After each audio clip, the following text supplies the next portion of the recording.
ఓం శ్రీ సాయిరామ్. భగవాన్ శ్రీ సత్యసాయిబాబా వారి యొక్క దివ్యశ్రీ చరణారవిందాలకు మనందరి తరఫున హృదయపూర్వక నమోవాకములు. అహం సత్యబోధక చెన్నై దివ్యజ్ఞాన యజ్ఞము. ఈ దివ్యజ్ఞాన యజ్ఞ రసార్థులైన పూజ్యులు, ఆప్తులు, ఆత్మీయులు శ్రీ ఎమ్మెల్యన్ గారికి, వారి ధర్మపత్ని శ్రీమతి ఎంవిఎల్ గారికి మనందరి తరఫున హృదయపూర్వక నమస్సుమాంజలు. శ్రీ సత్యసాయి దైనందిన ఆధ్యాత్మిక వేదికలో స్వామి యొక్క దివ్యాశీస్సులతో ధారావాహిక కార్యక్రమాలు ఎన్నో జరుగుతున్నాయి. వాటి యొక్క పురోగమనంలో అహం సత్యబోధక నవోన్మేషమైనటువంటి విధానాలతో ముందుకు వెళుతున్నందుకు, దానికి స్వామి మనకు మెండుగా ఆశీర్వచనాలు ఇస్తున్నందుకు స్వామికి పాదాభివందనాలు చేసుకుంటూ, ఈరోజు ఆధ్యాత్మిక కార్యక్రమంలో భాగంగా మొట్టమొదటి ప్రత్యేక ఆధ్యాత్మిక సత్సంగం మన పూజ్యులు ఎమ్మెల్యన్ గారు నిర్వహిస్తారు. తర్వాత సత్యం శివసుందరం 7వ భాగం గ్రంథపట్నంలో భాగంగా మొట్టమొదట ధారా గిరిజా సాయిరాం వేమవరం, తర్వాత శ్రీమతి రేగుల సామ్రాజ్యం గారు సాయిరాం మెదరమెట్ల నిర్వహిస్తారు. మనం ఇప్పుడు ప్రస్తుతం ఎమ్మెల్యన్ గారికి స్వాగతం పలుకుతూ వారిని ప్రత్యేక ఆధ్యాత్మిక సత్సంగం ప్రారంభించవలసిందిగా. ఓం శ్రీ సాయిరాం. జై జై సాయిరాం. ఓం శ్రీ సాయిరాం. అందరికీ సాయిరాం అండి. స్వామి వారి ప్రణామం చేసుకుంటూ కెన్ కంటిన్యూ. మనం చాలా అద్భుతంగా కూడా పాడారు, అందమే ఆనందం. చాలా విషయాలు చెప్పారు. అందం అంటే ఎక్కడుంది, నిజమైన అందం ఎక్కడుంది. So continue, Swami continue the same topic.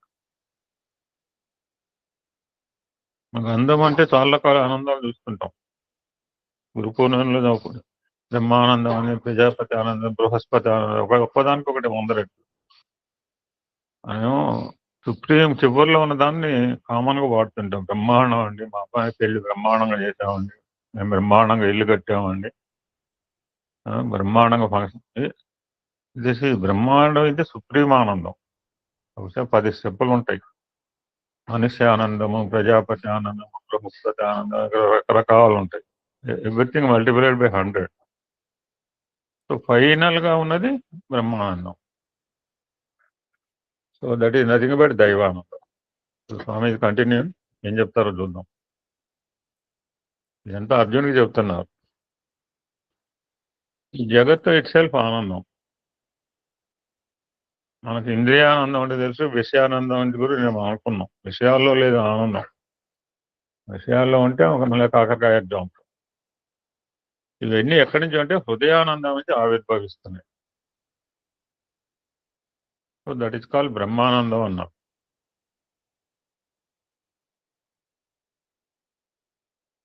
ఇంద్రియ విషయానందముల కంటే అనేక రెట్లు అధికమైన ఆనందం చతుర్ముఖ ఆనందం అంటారు. మళ్ళీ ఈ చతుర్ముఖ ఆనందం అనేది బ్రహ్మానంద సాగరంలో ఏ స్మాల్ డ్రాప్.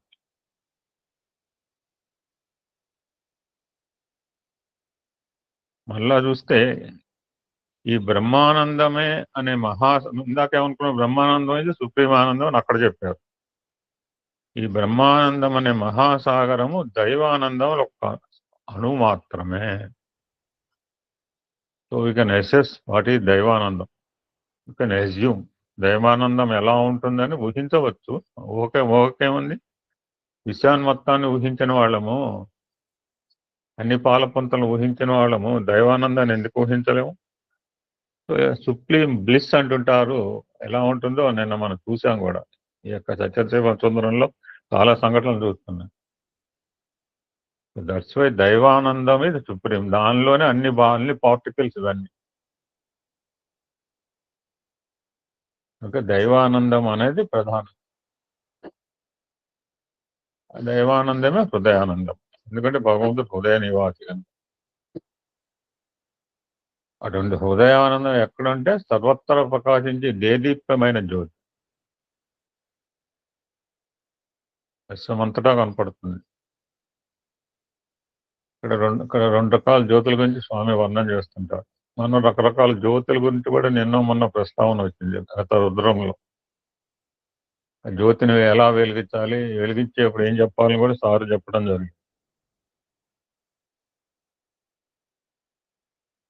నేటి ప్రస్తుత సమాజంలో ఎలా వెలిగిస్తున్నారు కూడా సార్ చెప్పడం జరిగింది. చూస్తూనే ఉన్నాం, చెప్పడం ఉంది.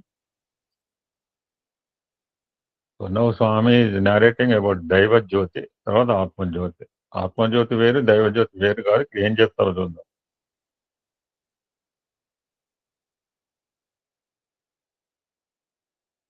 మన జాగ్రత్త అవస్థలో ఉన్నప్పుడు సర్వావస్థలను సూర్యచంద్రాదులు దీపములు ప్రకాశింపజేస్తుంటాయి. జగత్తు యొక్క ప్రకాశమునకు గాని వస్తు యొక్క ప్రకాశమునకు గాని సూర్యచంద్రాదులు జ్యోతులే ప్రకాశింపజేస్తున్నాయని మనం విశ్వసిస్తున్నాం. బాగానే ఉంది. సరే, ఇప్పుడు జాగ్రత్త అవస్థలో చూస్తున్నాం, ఇలా కాస్త మాకు డిమ్గా ఉంది, మీ దగ్గర బ్రైట్గా ఉండొచ్చు. సూర్యుడు కనపడలేదు, డిమ్గా ఉంది మాకు. సో జాగ్రత్త అవస్థలో బాగానే ఉంది. మరి స్వప్నం, నేను రాత్రి నాకు చాలా స్వప్నాలు వచ్చినాయి. 3-4 స్వప్నాలు వచ్చాయి నాకు. ఈ స్వప్నావస్థలో అనేక విధమైన వస్తువులు చూస్తున్నాము. అక్కడ మరి ఏ సూర్యచంద్రులు ఉంటున్నాయి? అక్కడ సూర్యుడు లేడు, చంద్రుడు లేడు, జ్యోతులు లేవు. అంటే స్వప్నావస్థలో అంతా తిరిగి వస్తాము, జగత్తంతా చూస్తున్నామే. మరి దాన్ని ప్రకాశింపజేసేది ఏమిటి?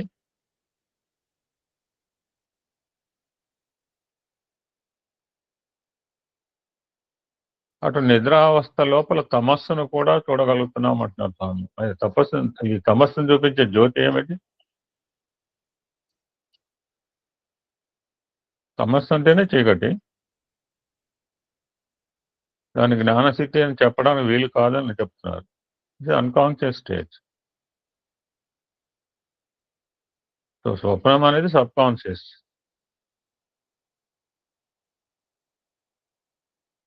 ఇది మొన్న మధ్య అదే ఒక ఇంగ్లీష్ ఒక కొటేషన్ వచ్చింది, లాంగ్ బ్యాక్ చెప్పాను, ఐ ఫర్గాటెన్ ఇట్. నా డైరీలో కూడా రాసుకున్నాను. అప్పుడు ఈ సబ్ కాన్షియస్ గురించి స్వామికి ఎంతోమంది స్వప్నాల్లో కనపడుతుంటారు. బ్యూటిఫుల్ ఇంగ్లీష్ కొటేషన్, ఎక్కడో మర్చిపోయాను డైరీలో.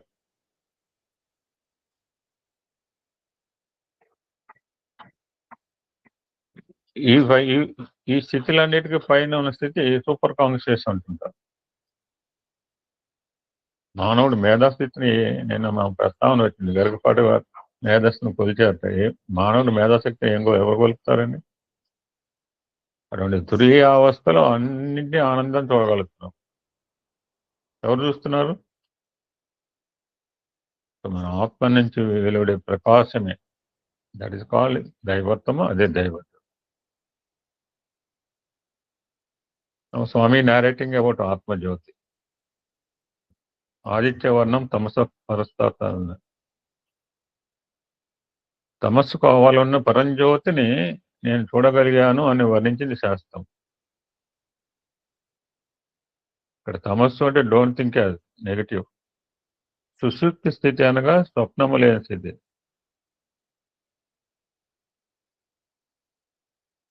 ఈ పరంజ్యోతి తమమునకు అంధకారమునకు ఆవల ఉంటుండాలి. అన్ని రకాల స్థితులు, 3 రకాల స్థితుల్లో, జాగ్రత్త, స్వప్న, సుషుప్తిలో, అన్నిటిలో, అన్ని స్టేజ్లో ప్రకాశింపజేసేది ఆత్మది.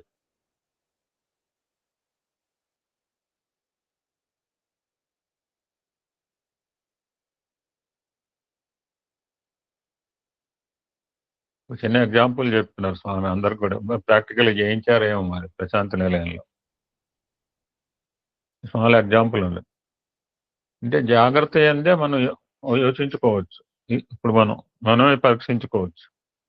మీరందరూ కన్నులు మూసుకోండి అంటున్నారు స్వామి. మూసుకుంటే మూసుకోండి. మీరందరూ జాగ్రత్తగా కన్నులు గట్టిగా మూసుకున్న తర్వాత నువ్వు ఏం చేస్తున్నావో నేను ప్రశ్నిస్తాను అంటున్నారు స్వామి. ఆన్సర్ ఏంటి? ఏమీ లేదు, చీకటిగా ఉంది అంటారు. మీ చీకటిని చూసేది ఎవరు? ఈ చీకటిని నువ్వు చూస్తే కదా చీకటిగా ఉందంటున్నావు. ఇది చీకటిని ఎలా చెప్పగలుగుతున్నావు? హూ ఈజ్ టెల్లింగ్ చీకటి? ఆ చీకటిని చూసే జ్యోతి మనలోనే ఉంటుంది. ఆ జ్యోతి ఆత్మజ్యోతి.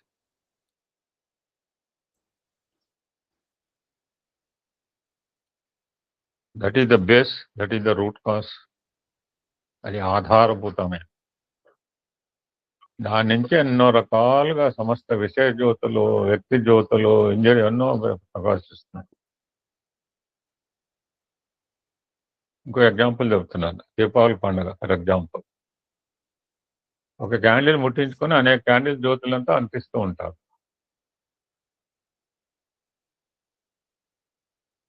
ఆ ఫస్ట్ క్యాండిల్ బేస్ ఆధార జ్యోతి.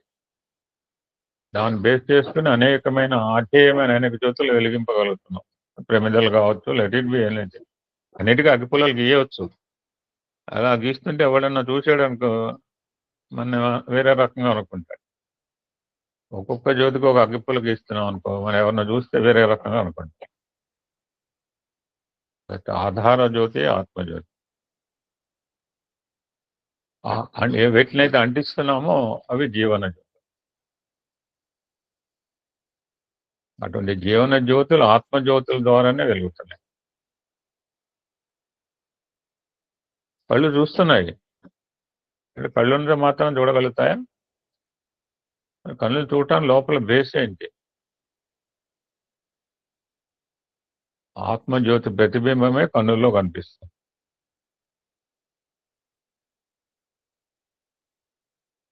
మనం అనుకోవచ్చు ఆత్మజ్యోతి కన్నుల్లో ప్రసరింపజేయడానికి ఏ విధమైన అవకాశం లేదని మనం భావించవచ్చు అంటున్నారు. అది మనకు కనిపించదు.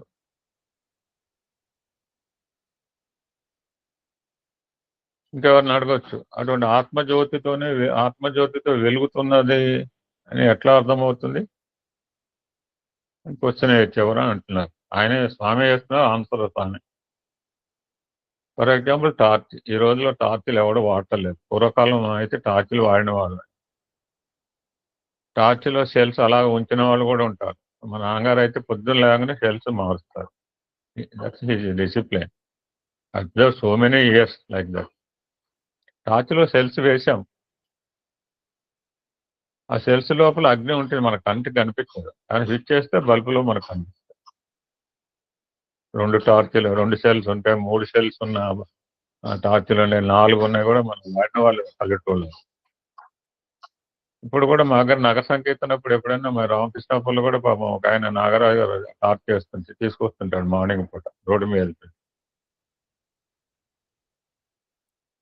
ఆ సెల్స్ లో అగ్ని మనకు కనపడుతుందా? కనపడలేదు. కానీ స్విచ్ చేస్తే లైట్ వెలుగుతుంది. సో నిజంగా సెల్స్ లోనే కరెంట్ లేకపోతే బల్బ్ లోనికి రావడానికి వీలే లేదు కదా.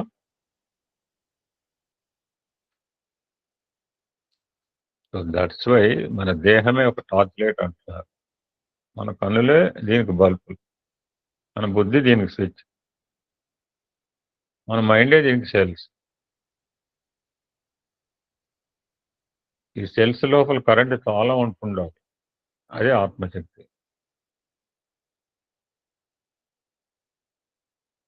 అయితే కొన్ని సెల్స్ లోపల కరెంటు త్వరలో నిలిచిపోతుంది. మనం చూస్తుంటప్పుడు మాకు నా ఎదురుగా వాచ్ ఉంది, దాంట్లో సెల్ వేసాను. ఎన్ని రోజులు ఉంటుంది? లోపల దాని పవర్ ఉన్నంత తర్వాత ఆగిపోతుంది సెల్. మరి మారుస్తాం. కానీ ఆత్మ అయిన కరెంటు నిరంతరం మైండ్ ద్వారా ప్రసరిస్తుంటుంది.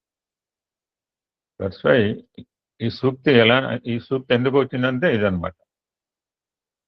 మనయో మనుష్యానం కారణం. మనస్సును వేదం చాలా 3 మాటలు చెప్తుంది. ప్రమాదం అంది, ప్రధానం అంది, ప్రమాణం అంది. ప్రమాదము, ప్రధానము అండ్ ప్రమాణం.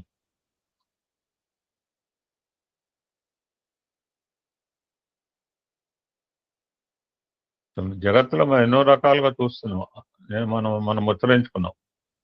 ఎన్నో రకాల ఆనందాలు ఉన్నాయి. అవన్నీ నాట్ పర్మనెంట్, తాత్కాలికమైన ప్రతిబింబమే కా నిజానందం. ఈ యొక్క ఆత్మ ఆనందం ద్వారా లౌకికమైన ఆనందాలు అనుభవిస్తూ ఇవే సత్యానందములుగా జనాలు భావిస్తున్నారు అంటున్నారు. సరైన ఆనందములు కావు, తాత్కాలికంగా కనిపిస్తుంది. మన జాగ్రత్తలో ఎన్నో చూస్తుంటాం. జాగ్రత్త అవస్థలో వస్తు వాహనాదులు, స్వప్నావస్థలో శూన్యమైపోతుంది. స్వప్నంలో రకరకాలుగా వచ్చినాయి, జాగ్రత్త అవస్థలో పట్టించుకోం కూడా అసలు. స్వామి కల్లో వచ్చారు అంటే కానీ కొంతమంది నమ్ముతారు, నమ్మకపోవచ్చు. స్వామి కల్లో రావటం ఆయన ఇష్టం. ఆ స్వప్నంలో యొక్క పరిస్థితిని జాగ్రత్తలో ఏమాత్రం ఊహించడానికి వీలు. నేను రాజుగారు అయ్యాను కల వచ్చింది. తెల్లారిపాటికి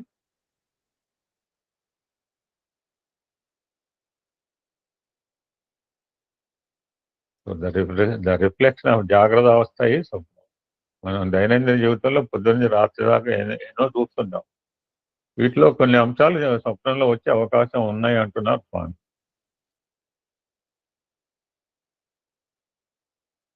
ఆ స్వప్నం కూడా అంతర్ధానమే సుషుప్తి స్థితి.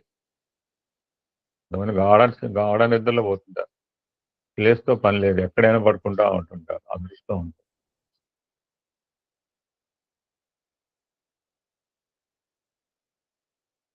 రెండు మాటలు చెప్తారు, చాలాసార్లు వచ్చింది. ఆధారము ఆధేయం. తమలపాకులు చెట్లు పాకటానికి దానికి ఒక కర్ర పెడుతుంటారు. మన ఇక్కడ తెలుసు, అందరూ తెనాలి ప్రాంతంలో చూసిన పొందారు. అన్ని చోట్ల పెడుతున్నారు. నాట్ ఓన్లీ తమలపాకు, మిరియాల చెట్లు కూడా చూస్తాం మేము చాలా. ఈ కర్ణాటక ట్రిప్లో సుగంధ ద్రవ్యాలు పాకాలంటే దానికి ఒక బేస్ కావాలి, ఆధారం. కింద వదిలేస్తే తీగ పెరగదు. వాట్ ఈజ్ ఆధారము, వాట్ ఈజ్ ఆశయం, ఏం చెప్తారో చూద్దాం. మనం లౌకికంగా అనుభవించే ఆనందంలో సత్యములను భావించి వాణి నిమిత్తమై అనేక విధమైన శ్రమలకు గురి అవుతున్నారని. దట్స్ కృష్ణ అర్జున్తో చెప్తున్నా, నాయన ఆధారమును నీవు ఆధారము చేసుకుంటే ఆశయ మీకు అలక్ష్యంగా ఉంటుంటుంది అన్నాడు. ఆధారము చెలించనిది మార్పు చెందదు. అయినా మూడు కదులుతాడు అనుకో, కదలదు అనుకున్నావు. కానీ కుండలో నీళ్లు కదిలితే మూడు కదిలినట్టు కనపడుతుంది. యాక్చువల్ మూడు కదులుతాడు అంటే మూడు కూడా కదులుతాడు. ఆధేయము ఈ ఆధారం పైన ఆధారపడేది.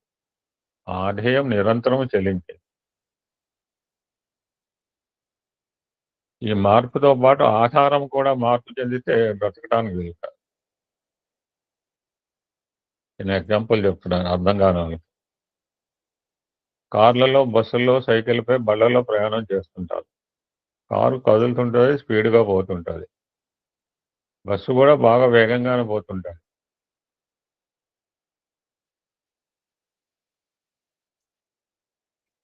కాళ్ళ మీద నడుస్తున్నప్పుడు కదులుతూనే ఉన్నాం. కానీ కార్లతో పాటు, బస్సులతో పాటు, కాళ్ళతో పాటు రోడ్డు కూడా కదిలిందంటే మన పరిస్థితి ఏమైపోతుంది? కదలని రోడ్డు పైన కదిలే వాహనంతో ప్రయాణం చేస్తున్నాం.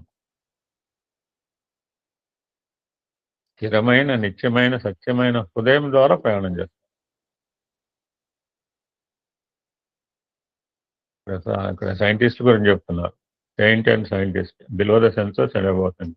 సైంటిస్టులు చక్కగా గుర్తించవచ్చు, స్వామి బోధించే ప్రతి విషయము వైజ్ఞానికంగా, ఆధ్యాత్మికంగా, లౌకికంగా అన్నింటినీ సమన్వయం చేసే విధంగా ఉంటుంది. దీంట్లో ఎవ్వరూ వేలు చెప్పడానికి వీలు కాదు. ఫర్ ఎగ్జాంపుల్, నేను ఒక టేబుల్ పైన నిల్చున్నాను, టేబుల్ కదిలితే నేను కూడా కదులుతున్నాను. బస్సులో కూర్చున్నాను, బస్సు కదిలితే మనం కదులుతాం. ఏదో చిన్నది కదిలిపోతుంటే మనం కదిలిపోతున్నాం. మరి దీనికంటే ఎన్నో కోట్ల రేటు అధికంగా భూమి తిరుగుతుండాలి. కదిలే భూమి పైన ఉండి కదలని వారుగా మనం భావిస్తున్నాం. కదిలే భూమి పైన ఉండేవాడు నేను కదలకుండా స్థిరంగా ఉన్నా అనుకోవడం అజ్ఞానం కదా.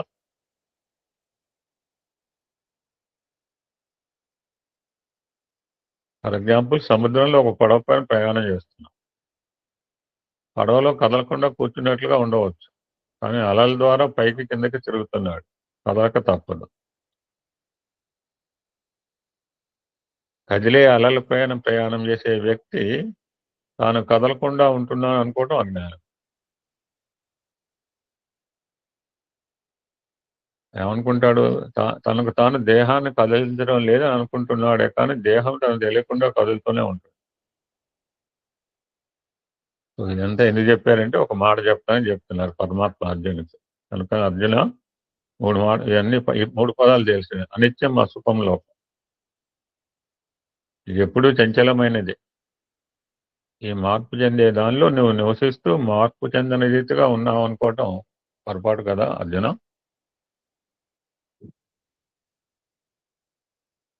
జస్ట్ లైక్ దట్ నువ్వు మార్పు చెందని ఆనందాన్ని నువ్వు అనుభవించడం సాధ్యం కాదు అన్నారు పరమాత్మ.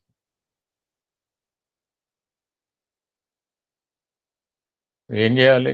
మార్పు చెందని మార్పు కలుగని ఆత్మతత్వంలో నువ్వు ప్రవేశించమన్నా అంటాడు. ఫుల్గా నీ మైండ్ నీ బ్లడ్ లో అంతా కూడా దేహ ప్రాంతంలోనే మొన్న చెప్పారు పరమాత్మ. చిన్న బిట్ తెలుసుకుని ఈ పూటగా మనం కంక్లూడ్ చేసే ప్రయత్నం చూద్దాం. చిత్తవృత్తి నిరోధక అని చాలాసార్లు వింటుంది మన ఆత్మారావంలో. ఇది క్వైట్ ఇంపాసిబుల్ అని కూడా చెప్పారు ఆత్మారావం. చిత్తవృత్తి నిరోధక, ఇంద్రియ నిగ్రహమే కానీ ఇంద్రియ నిర్మూలం కాదంటున్నారు పరమాత్మ.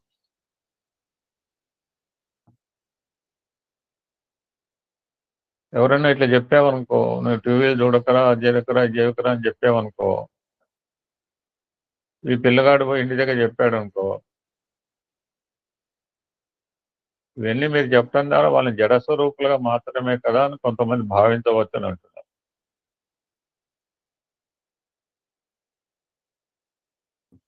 కంట్రోల్ చేయటం మాత్రమే కానీ లేకుండా చేసుకోమని చెప్పడం లేదు కదా. బ్రేకులు ఉన్నాయి కదా, ఎప్పుడు వేస్తావా?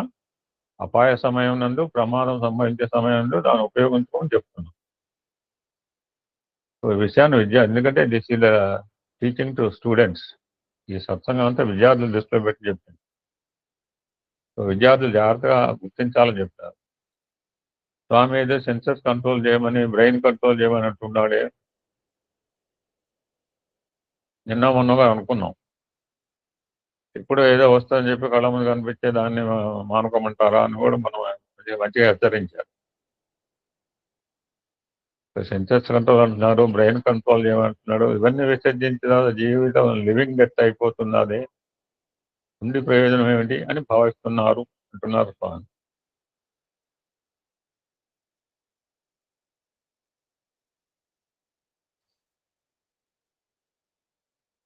నేను బ్రేకులు తీసేమని చెప్పడం లేదు, బ్రేకులు ఉండని, అవసరం వచ్చినప్పుడు ఉపయోగపెట్టుకో.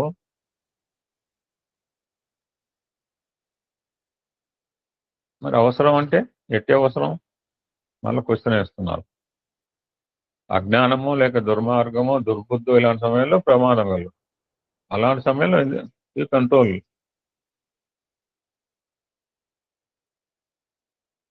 అసలు బ్రేక్ లేకపోతే ప్రమాదం, బ్రేక్ పట్టలేదు ఏంటంటే ప్రమాదం జరుగుతుంది. బ్రేకులు ఇవ్వ ఉంటుంది, బ్రేక్ అని వేయచ్చు కదా అంటుంటాము. బ్రేక్ లేకపోతే ప్రమాదం. 4 రకాలు చెప్పారు.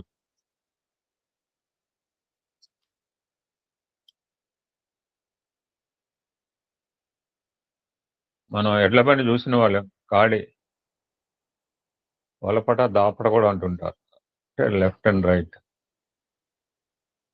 ఒక ఎద్దు తీసేస్తావు, ఒక సైడ్ బోయలు తీసేస్తే ఒక సైడ్ ఎద్దు తీసాం. ఇది చూసి రెండో సైడ్ పోయే వాళ్ళని కూడా వద్దంటే రెండో ఎద్దు కూడా తీసేయమన్నారు పోతాం. సో కాడి కిందకు 4 పదాలు చెప్పారు ఇక్కడ. కాడి కిందకు రాని ఎద్దు, కళ్ళెం లేని గుర్రము, బ్రేకులు లేని కారు, ఇంద్రియ నిగ్రహం లేని మనిషి చాలా ప్రమాదం ఉన్నారు. 4 ఆర్ వెరీ డేంజరస్.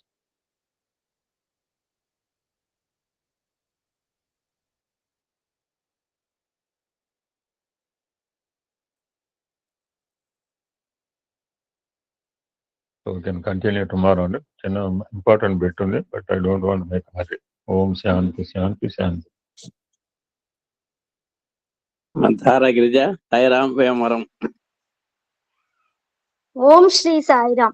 ఓంకార బీజ రూపాయ సర్వేశాయ జగత్పతే ప్రథమాయ నమస్తుభ్యం శ్రీ సత్యసాయి గణాధిప పరిపూర్ణావతారి ప్రేమావతారి ప్రేమమూర్తి అయిన భగవాన్ సత్యసాయి బాబా వారి పాద పద్మములకు ప్రణమిల్లుతూ అహం సత్య బోధక దివ్య జ్ఞాన యజ్ఞ వ్యవస్థాపకులైన లక్ష్మీనారాయణ మామయ్య గారికి, వారి సతీమణి వరలక్ష్మి అత్తయ్య గారికి హృదయపూర్వక ప్రేమపూర్వక ప్రణామాలు తెలుపుకుంటూ, అహం సత్యబోధక సాధకులైన సాయి కుటుంబ సభ్యులందరికీ హృదయపూర్వక ప్రేమపూర్వక సాయిరాం. సత్యం శివం సుందరం 7వ భాగం అనే ఈ గ్రంథరాజమును స్వాధ్యాయం చేసే అనుగ్రహాన్ని ప్రసాదించిన స్వామికి మరి ఒకసారి ప్రణామం తెలుపుకుంటూ పేజీ మూడవ నెంబర్ అంశం చెప్పమ్మా, పేజీ నెంబర్ చెప్పండి అందరు కూడా ఎవ్రీడే. చెప్తాను కన్నయ్య గారు, చెప్తాను. మూడవది, భగవానుని దర్బారులో భాగ్యశాలులకు విద్యార్థులు అనే అంశము 72వ పేజీ నుంచి ప్రారంభిస్తున్నాను సార్. మూడవ పేరా ప్రారంభిస్తున్నాను. అంతకుముందు నిన్న జరిగింది ఒక్కసారి ఒక్క పేరా చూసుకొని చాలా వరకు జూలా ఉత్సవం జరుగుతోంది. స్వామి ఆ జూలా ఉత్సవంలో పిల్లలందరూ దగ్గరికి వస్తే స్వామి చెప్పారట, ఓ సరే మీరందరూ కూర్చోండి, నేను వెనక్కి వెళ్తాను అని చెప్పి స్వామి ఒక కొంచెం అభినయిస్తూ వెనక్కి వెళ్తుంటే పిల్లలందరూ ముక్త కంఠంతో బృందగానం వద్దు స్వామి వద్దు, మమ్మల్ని మన్నించండి స్వామి అని బిగ్గరగా వేడుకున్నారట. కన్ను తెరిచి చూచేలోపు ముందు వరుసలోని పిల్లలు తమ వెనక ఉన్న పిల్లల సహకారంతో చాలా వెనక్కి జరిగి స్వామి వారు నడిచేందుకు స్వేచ్ఛగా తిరిగేందుకు వీలుగా ముందు భాగంలో ఖాళీ జాగా ఏర్పరిచారు. చాలా వరకు త్రయీ సమావేశాలు సంపూర్ణ స్వేచ్ఛాయుత వాతావరణంలో ఎట్టి భేషజాలకు కృత్రిమ మర్యాదలకు తావు లేకుండా పిల్లల మనస్సులను తేలికపరిచే ఉల్లాసభరిత ధోరణిలో జరిగేవి. అటువంటి సందర్భాలలో మచ్చుకు ఒకటి ఈ రోజు అంశం ప్రారంభిస్తున్నాను. అది విద్యా సంవత్సరం ప్రారంభమైన మొదటి రోజు. క్యాంపస్ లో కొత్తగా చేరిన పిల్లలలో చాలా మందికి హాస్టల్లో నివసించడం వారి జీవితాల్లో అదే మొదటిసారి. అంతవరకు వాళ్ళెప్పుడు తమ తల్లిదండ్రుల నుండి దూరంగా నివసించలేదు. అందుకు తోడుగా తెల్లవారిటానికి ఇంకా గంటకు పైగా సమయం ఉన్నా సూర్యోదయానికి చాలా ముందుగానే ప్రారంభమయ్యే క్యాంపస్ దినచర్యలలోని ఖచ్చితమైన పద్ధతులు, కఠోర క్రమశిక్షణ ఆ క్రొత్త పిల్లలకు వారి ఇళ్ల మీద బెంగను ఇంకా అధికం చేసేవి. మామూలుగా అయితే ఇప్పటి పిల్లలు ఏడైనా కూడా స్కూల్ ఇంకో అరగంటలో వెళ్ళాలి అంటే అప్పుడు లేస్తే అప్పుడు జడలేసి అప్పుడు పంపించే పరిస్థితుల్లో ఇప్పుడు పిల్లలు ఉన్నారు. కానీ స్వామి దగ్గర అలా కాదు. వాళ్ళందరూ కొత్త పిల్లలు అయ్యేసరికి అదన్నీ చూసేసరికి ఇల్లు గుర్తొచ్చి కొంచెం బెంగపడ్డారు. ఆ కఠోర శిక్షణ అదన్నీ చూసి కొంచెం ఇబ్బంది పడ్డారు, బెంగపడ్డారు వాళ్ళు. వారిలో కొందరికైతే నిజంగా దుఃఖం ముంచుకొచ్చేస్తూ ఉండేది. కానీ వాళ్ళు యూనివర్సిటీ విద్యార్థులు కదా, తమ దుఃఖాన్ని పైకి వెలిబుచ్చితే తోటి విద్యార్థులు అది గ్రహించి తమను ఎక్కడ గేలి చేస్తారో, ఎగతాళి పట్టిస్తారో అనే భయంతో వాళ్ళు తమ దుఃఖాన్ని తమలోనే దాచుకొని దిగమింగేందుకు పూర్తిగా యత్నాలు చేసేవారు. కానీ భగవాన్కి తెలియని విషయాలు ఏముంటాయి? స్వామి నుండి ఎవరు ఏమి దాచగలరు? వాళ్ళు బాధపడితే పక్కన వాళ్ళు గేలి మాట్లాడతారని చెప్పేసి వాళ్ళలోనే అనుకోవటం జరిగింది. స్వామికి అన్నీ తెలుసు కదా. ఆ రోజు సాయంత్రం త్రయీ సమావేశంలో జూలాకు ఎదురుగా మొదటి వరుసలలో స్వామికి అతి సమీపంలో కూర్చునే విశేష అవకాశం క్రొత్తగా చేరిన విద్యార్థులకు కల్పించబడింది. భగవాన్ విచ్చేసి వారికి ఎదురుగా జూలాలో కూర్చోగానే ఆ క్రొత్త విద్యార్థుల ముఖాల్లో భయము, విస్మయము, ఆశ్చర్యము, అద్భుతము ఉట్టిపడే కవళికలు కనిపించాయి. ఆ పిల్లల ముఖాల్లోకి, కన్నులలోకి స్వామివారు మృదువుగా, ప్రేమతో, కరుణాభరిత దృక్కులతో పరిశీలనగా చూడసాగారు. కొత్త పిల్లలందరినీ స్వామి చాలా ప్రేమతో, కరుణతో వాళ్ళ ముఖంలో ఉన్న అన్ని పరిశీలనగా చూస్తూ ఉన్నారట. న్యూ బాయ్స్ అంటే కొత్త పిల్లలు కదా అని తన మృదు మధుర స్వరంతో లోపలే అనుకుంటున్న రీతిలో సన్నగా పలికారు. కొత్త పిల్లలలో ప్రతి ఒక్కరూ స్వామివారు తమను గుర్తించాలనే ఆపేక్షతో తమ మెడలను కొంగల వలె సారించి పైకెత్తి చూడసాగారు. అక్కడ నెలకొని ఉన్న నిశ్శబ్దాన్ని ఛేదిస్తూ స్వామివారే ముందుగా ఆ పిల్లల్ని పలకరించారు. బాయస్, బృందావనం ఎలా ఉంది అని వారిని అడిగారు. స్వామితో నేరుగా మాట్లాడగలుగుతున్నామనే అనిర్వచనీయమైన భావన ఆ పిల్లలను ముప్పిరిగొని ముంచెత్తింది. అసలే కొత్తవారు, కొంచెం భయము, బిరుకు అన్నీ ఉన్నాయి. అలాంటిది స్వామి వాళ్ళని పలకరిస్తుంటే స్వామి మాతో మాట్లాడుతున్నారు అనే ఆనందంతో వాళ్ళందరూ ఎంతో ఆనందంతో ఉబ్బితబ్బిబ్బైపోయారు ఆ పిల్లలు. వారిలో కొద్దిమంది సంకోచ సందేహాలతో బాగుంది బాబా అన్నారు. మళ్ళీ స్వామివారే అడిగారు, హాస్టల్ ఎలా ఉంది? ఈసారి ఇంకా ఎక్కువ గొంతులు కలిపి చాలా బాగుంది స్వామి అని పలికాయి. హాస్టల్ బాగానే ఉంది, కానీ భోజనమే అంత బాగా లేదు కదా. స్వామివారి ఆ ప్రశ్నతో కొత్త విద్యార్థుల ముఖాలలో విశాలమైన నవ్వులు పూచాయి. సీనియర్ విద్యార్థులు మాత్రం గట్టిగా నవ్వారు. కొత్తవారు మాత్రం కొంచెం నెమ్మదిగా నవ్వారు, కానీ పాత వాళ్ళు సీనియర్ విద్యార్థులు మాత్రం చాలా గట్టిగా నవ్వారట. ఆ దినం ఉదయం బ్రేక్ఫాస్ట్ ఏమిటి అని అడిగారు స్వామి. ఇడ్లీ వడ స్వామి. ఈసారి ఇంకా చాలా మంది పిల్లలు సామూహిక సమాధానంలో తమ గొంతుకలు కూడా కలుపుతూ చెప్పారు. ఎన్ని అని అడిగారు స్వామి. 4 ఇడ్లీలు 2 వడలు స్వామి అని చెప్పారు కొత్త పిల్లలు. అవి ఎంతలే, చాలా చిన్నవి కదా అంటూ తమ చేతి వ్రేళ్లను దగ్గరగా చేర్చి వాటి పరిమాణాన్ని సూచిస్తూ పిల్లలు వాటిని అన్నింటినీ కలిపి నోట్లో వేసుకుని ఒకేసారి మింగివేయగలరు అంత చిన్నవి అన్నారు. పిల్లలు వాటిని నోట్లా ఎలా వేసుకుంటారో అభినయించి చూపుతూ తమ వ్రేళ్లను నోటి వద్దకు చేర్చారు స్వామి. చాలా చిన్నవి, 4 కలిపి ఒకటవుతుంది, మీరు ఒక్కసారి మింగేస్తారు అని చెప్పేసి స్వామి వాళ్ళు ఎలా తిన్నారో కూడా వాళ్ళకి చూపించి వాళ్ళందరినీ ఆనందంతో ముంచేశారు. ఈసారి హాలులో నవ్వులు గలగలతో పాటు చప్పట్లు, కేరింతలు కూడా మార్మోగాయి.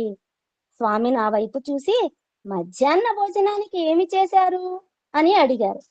అన్నం, ఆలుగడ్డల కూర, వంకాయ సాంబారు, టమేటా రసం, పెరుగు స్వామి అని నేను చెప్పాను. సాంబారు, రసము ప్రతిరోజు ఒకే రుచితో ఒకేలాగా ఉంటాయి.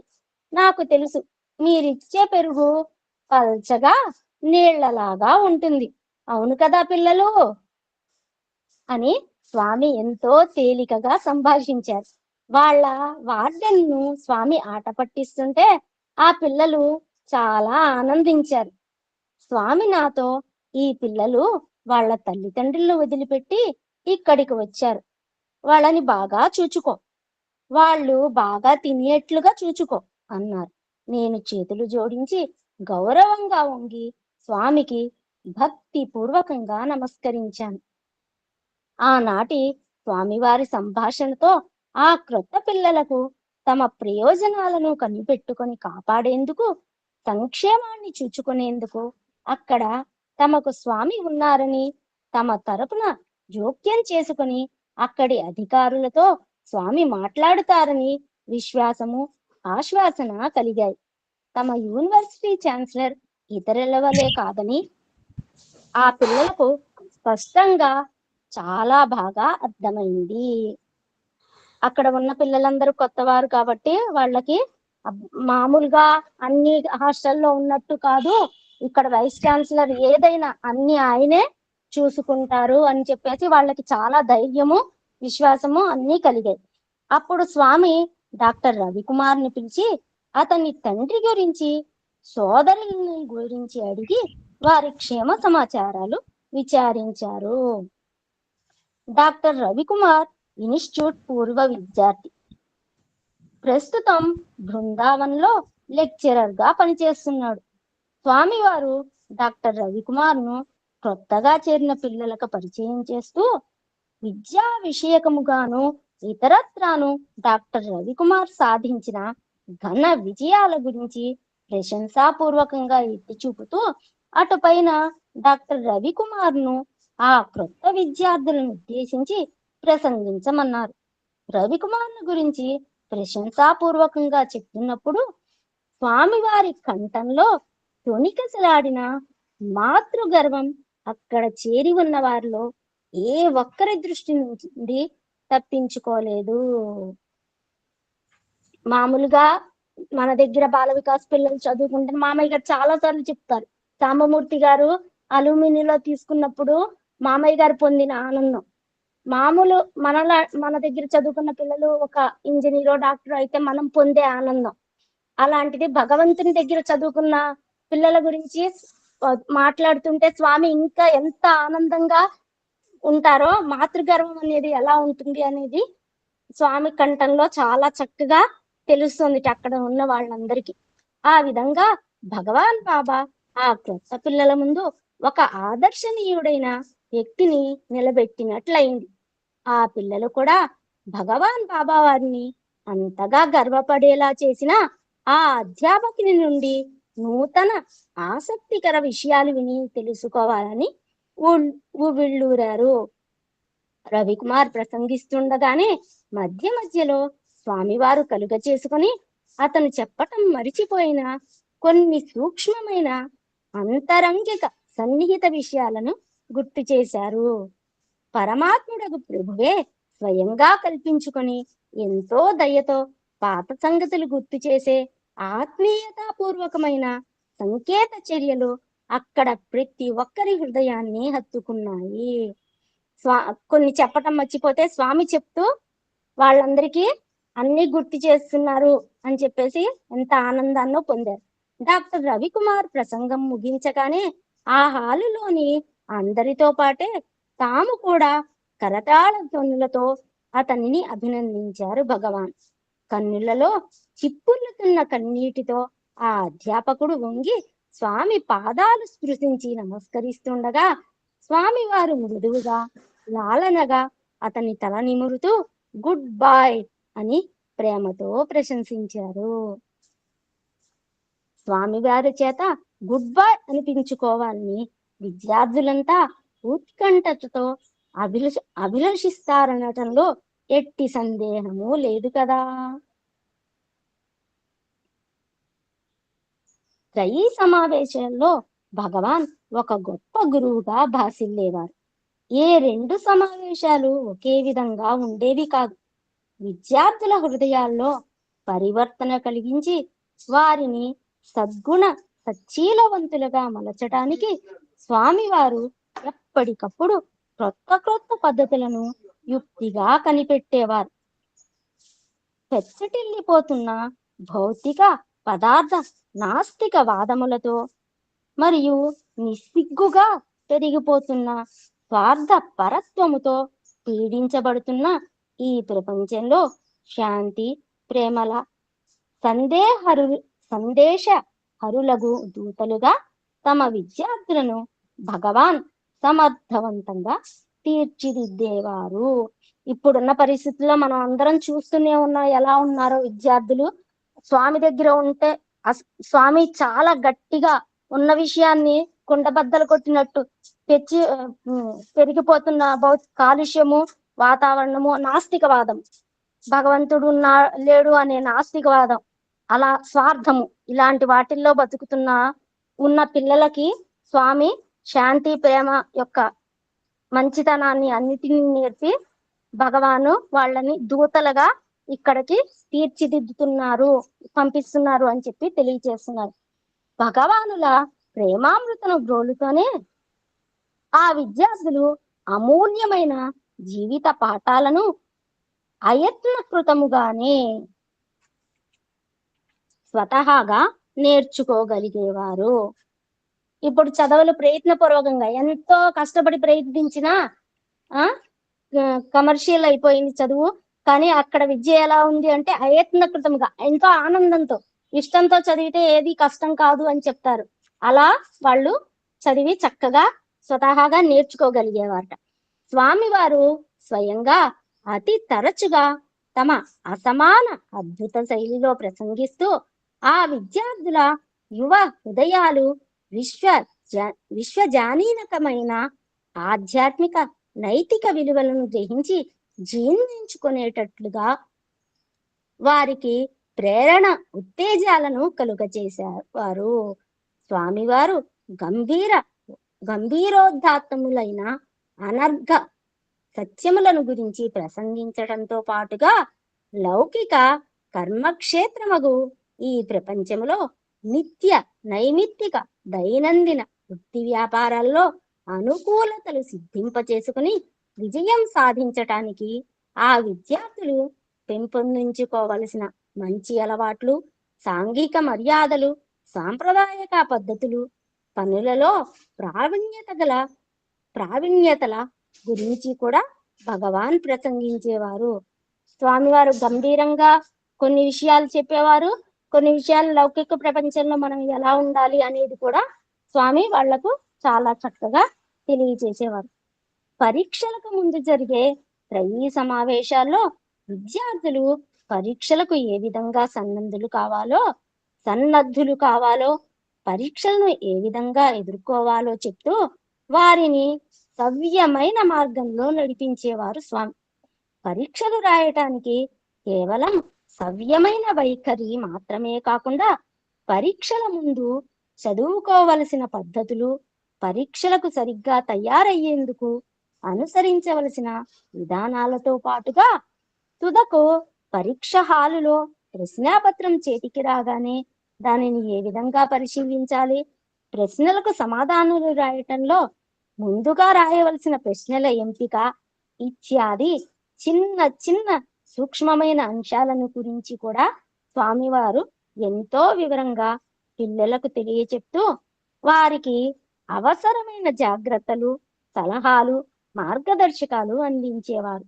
పరీక్షా ఫలితాలు ప్రకటించిన అనంతరం త్రయీ సమావేశాల్లో పరీక్షలలో డిస్టింక్షన్ ఉత్తమ శ్రేణిలో ఉత్తీర్ణత సాధించిన విద్యార్థులను గుర్తించి వారికి అమూల్యమైన తమ పాద నమస్కారమును అనుగ్రహించి ఆశీర్వదించేవారు భగవాన్.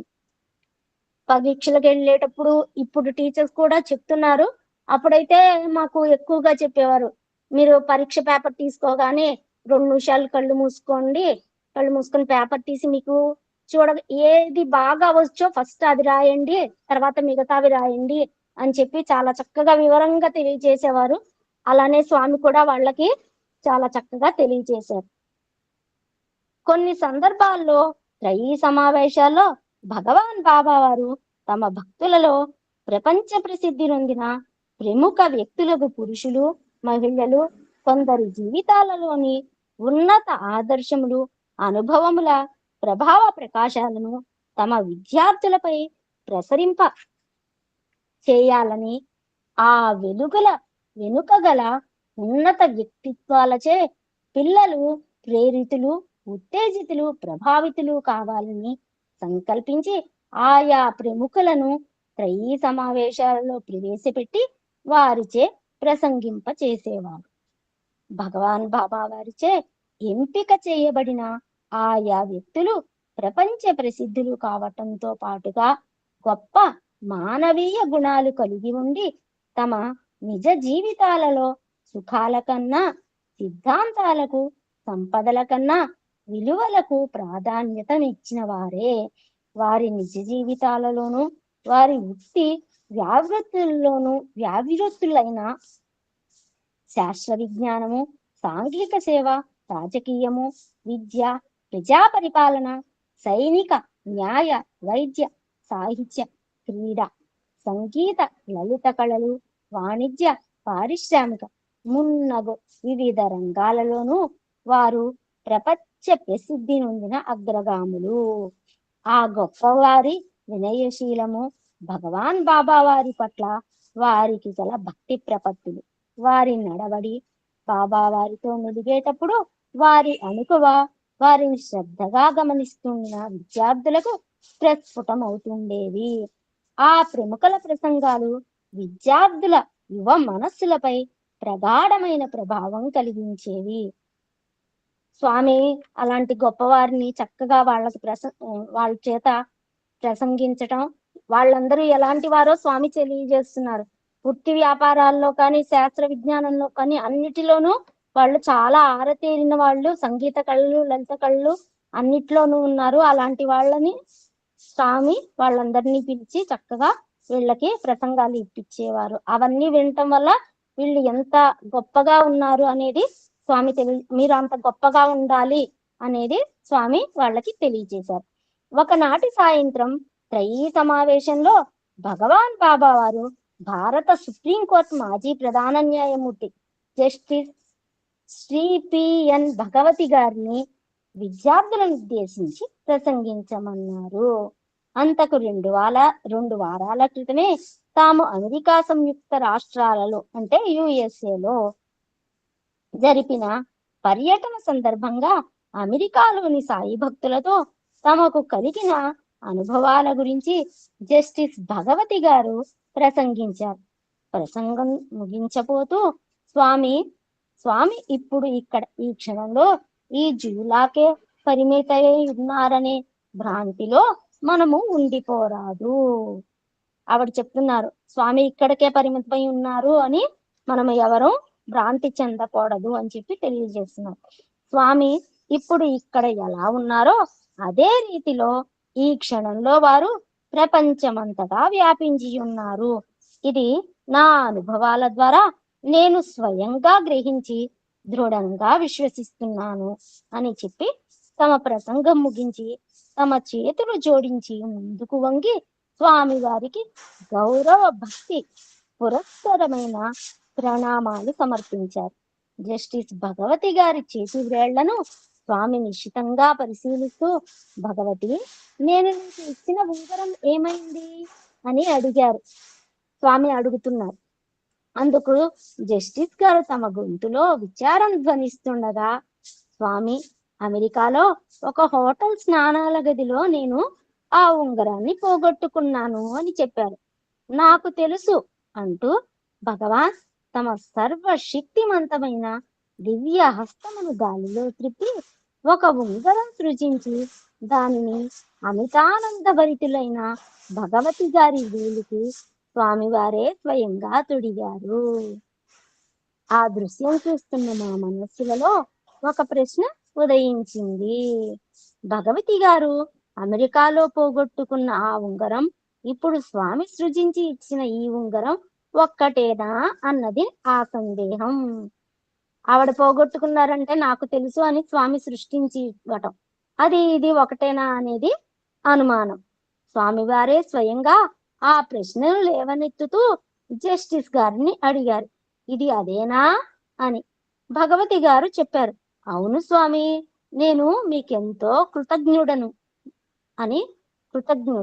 భగవాన్ ఉద్వేగంతో చెలించిపోయిన భగవతి గారి కండ్లలోకి సూటిగా చూశారు స్వామి. భగవతి, నా చేతులు కాళ్ళు సర్వత్రా ఉన్నాయి, అలాగే నా కన్నులు చెవులు కూడా. ఆ సత్యమును సర్వత పాణిపాదం తత్ సర్వతోక్షి శిరోముఖం సర్వత శృతిమల్లోకే సర్వమా ఉచ్యతిష్టతి అని భగవద్గీత ప్రకటించుటలేదా అన్నారు భగవాన్. 13వ అధ్యాయంలో 13వ శ్లోకం గురించి స్వామి తెలియజేశారు. త్రయీలో కొన్ని సమావేశాల్లో సంగీత ప్రపంచంలో వాసికెక్కిన ప్రసిద్ధ కళాకారులు శ్రీమతి ఎంఎస్ సుబ్బులక్ష్మి, పండిట్ భీమ్సేన్ జోషి, బీగం పర్వీన్ సుల్తానా, శ్రీమతి పి సుశీల, శ్రీ టిఎం సౌందరరాజన్ వంటి వారు తమ హృదయపు లోతుల నుండి వెల్లువై పొంగే గాన రసామృతముతో భగవాన్లను అభిషేకించేవారు. గాయకులే కాక ప్రసిద్ధ వాద్య సంగీత కళాకారులైన పండిట్ శివశంకర్ శర్మ, శ్రీ యు శ్రీనివాస్, శ్రీ అమ్జద్ అలీ ఖాన్ వంటి వారు కూడా యాదృచ్ఛికమైన ఆ త్రయీ సమావేశాల్లో తమ వాద్య సునాదనములతో స్వామికి నాదార్చన చేసేవారు. కొన్నిసార్లు ఆయా కళాకారులకు తోడుగా స్వామివారు చే తాళాలు వాయిస్తూ ఉండేవారు. మొన్నటి కార్యక్రమం మనం శతవర్ష దినోత్సవంలో అసలు ఆ వారం రోజులు రోజుకొక సంగీతము అవన్నీ గుర్తు చేసుకుంటే స్వామి అక్కడే ఉండి వాళ్ళందరి చేత అలా చేయించారు అని చెప్పేది చాలా ఆనందం అనిపించింది. అదే ఇక్కడ స్వామి వాళ్ళతో పాటు చేతులు కలిపి తాళాలు వేసేవారట. ఒకసారి త్రయీ సమావేశంలో శ్రీమతి ఎంఎస్ సుబ్బులక్ష్మి గారు సభికులతో కూర్చుని ఉండగా స్వామివారు ఆమెను శ్రీ ఆదిశంకరాచార్యుల కృతమైన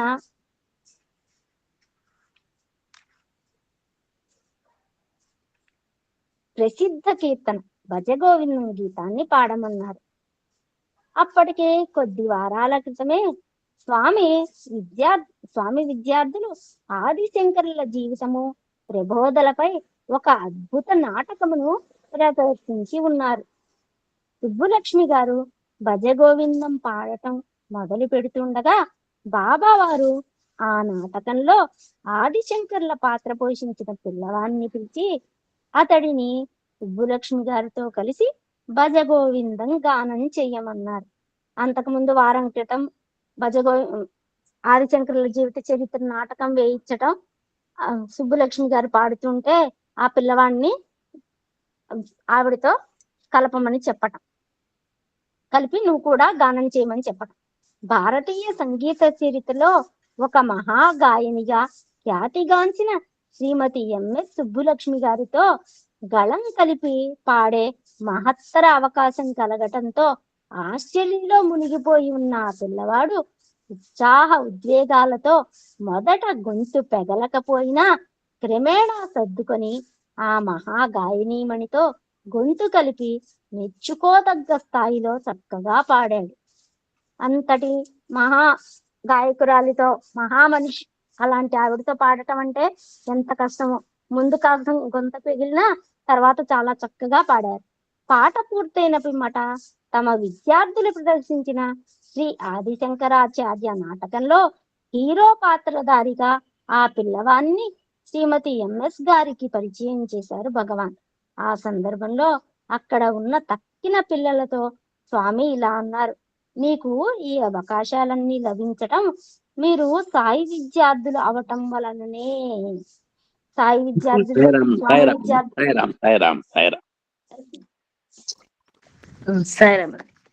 నాకు ఈ అనుగ్రహాన్ని ప్రసాదించిన స్వామికి, నాకు ఈ అవకాశం ఇచ్చిన లక్ష్మీనారాయణ మామయ్య గారికి, ఇప్పటిదాకా శ్రోతలై శ్రద్ధగా విన్న సాధకులందరికీ హృదయపూర్వక ప్రేమపూర్వక ప్రణామం తెలుపుకుంటూ సాయిరాం. సామ్రాజ్యం గారు సాయిరాం. భగవాన్ బాబా వారు పాత పద్మలకు శతకోటి వందనం సమర్పించుకుంటూ స్వామి నాకు ఈ అవకాశం కల్పించినందుకు మళ్ళీ లక్ష్మీనారాయణ గారికి, అమ్మ లక్ష్మి గారికి నా శతకోటి వందనం సమర్పించుకుంటూ హృదయపూర్వకమైనటువంటి పాద నమస్కారం చేస్తున్నా. సాయిరాం. ఓం శ్రీ సాయిరాం.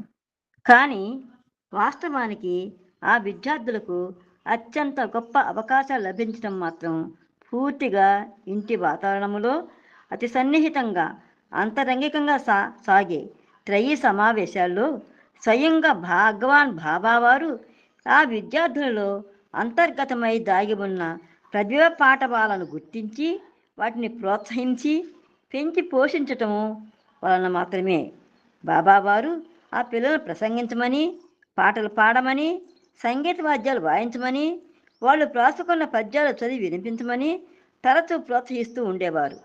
భగవాన్ తమ విద్యార్థులకు తగిన ప్రోత్సాహం, ప్రేరణలను అందిస్తూ వారికి ఉద్బోధాలు సల్పేవారు. భావి నాయకులు, న్యాయవాదులు, లీడర్లు, ప్లేడర్లు మీరే మీ ఆలోచనలను, ఆదర్శాలను స్పష్టతతో ప్రస్ఫుటముగా వ్యక్తపరచడం మీరు నేర్చుకోవాలి. నాయకుడు అనేవాడు ఎప్పుడు ముందుండి తక్కిన వారిని నడిపించాలి. మీ మాటలతో, చేతలతో ఇతరులకు మీరు ప్రేరణ, స్ఫూర్తి కలిగించాలి. ముఖ్యంగా కావలసినది ఆచారంతో కూడిన ప్రచారము. ఆ విధంగా సాగేవి భగవానులు ఉద్బోధలు. తరచుగా స్వామివారు విద్యార్థులను ఈ దినం ఎవరు మాట్లాడతారు అని ప్రశ్నిస్తూ త్రయీ సమావేశాన్ని మొదలుపెట్టేవారు. స్వామివారి ప్రశ్నకు సమాధానంగా అనేక చేతులు పైకి లేచేవి. వాళ్ళని ఒక్కొక్కరిని పిలిచి వారికి తమ దివ్య సమక్షంలో ప్రసంగించే అద్భుత అవకాశం అనుగ్రహించేవారు బాబా. విద్యార్థి ప్రసంగిస్తూ ఉండగా మధ్యలోనే స్వామివారు ఆ పిల్లల అంగ విన్యాసాలను అంటే చేతులు తిప్పడం వంటివి. అభినయమును, హావభావ ప్రకటనలను, సంజ్ఞలను, వాక్సరిణిని సవరిస్తూ చక్కదిద్దేవారు. సరైన పదములను, పదజాలమును ఎంపిక చేసుకోవాలని, వాటిని సవిరీతిలో ఉచ్చరించాలని బాబా నొక్కి వక్కాణించేవారు.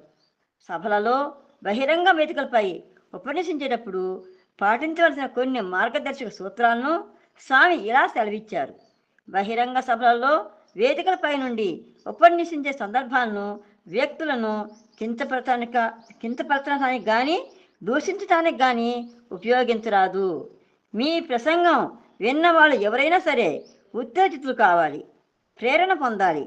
హాస్యము చిన్న మోతాదులో ఉంటే పర్వాలేదు, కానీ మీరు గంభీరమైన ఇతివృత్తం పైన లేదా అంశం పైన ప్రసంగిస్తున్నప్పుడు మీ ప్రసంగాన్ని చౌకబారు హాస్యంతో ఫలితం చేయకూడదు. ముఖ్యంగా గుర్తుంచుకోండి, హృదయపు లోతుల్లో నుండి వెలువడే మాటలకు, ఛాతలతో కూడిన మాటలకు ఇతరులను మార్చగల శక్తి ఉంటుంది. మరి కొన్నిసార్లు బాబావారు విద్యార్థులను ఒక్కొక్కరినే కానీ బృందంగా కలిసి కానీ పాటలు పాడమనేవారు. ఒక్కొక్కసారి ఒక విద్యార్థి పాడుతూ ఉండగా మధ్యలోనే భగవాన్ ఆ పిల్లవాడిని ఆపి ఆ పాటను సరైన రీతిలో ఎలా పాడాలో సవరించి చెప్పేవారు. ఒక్కొక్కసారి స్వయంగా స్వామివారే పాడి వినిపించిన సందర్భాలు కూడా ఉన్నాయి. సామూహిక భజనలు పాడే మహత్తర అవకాశాలు పొందుతుండే ముఖ్య గాయకులకు బాబావారు తగిన సలహాను అందిస్తూ ఇలా చెప్పేవారు. విదేశీయులతో సహా భజనలో పాల్గొనే ప్రతి ఒక్కరూ తేలికగా అనుసరిస్తూ అందుకొని పాడగల చిన్న చిన్న నామావళులను అంటే భజనల్ని ఎంపిక చేసుకోండి. ప్రదర్శన కండూతిని విడనాడండి. సంగీతంలో మీకు గల ప్రావీణ్యాన్ని ప్రయత్నించకండి. సామూహిక భజన సంకీర్తన యొక్క ఏకైక లక్ష్యము, ఉద్దేశము అందరి హృదయాల్లో భక్తి భావనను రేకెత్తించడం మాత్రమే. అందువలన భజన గాయకులు భక్తి భావము కలిగి ఉండటం అత్యంత ముఖ్యము.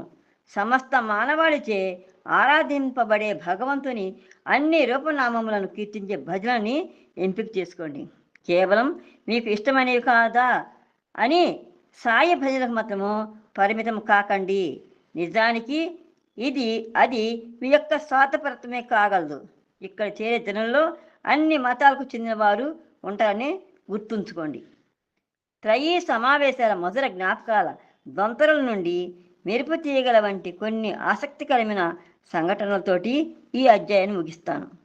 త్రయీలో ప్రతి సమావేశం ముగింపులో స్వామివారు ఝూలా నుండి లేచి నిలబడగానే వారిని సమీపించి ఒకరి తర్వాత ఒకరుగా 3 విద్యార్థులు వేర్వేరు సేవలు నిర్వర్తించే అవకాశం పొందగలిగేవారు.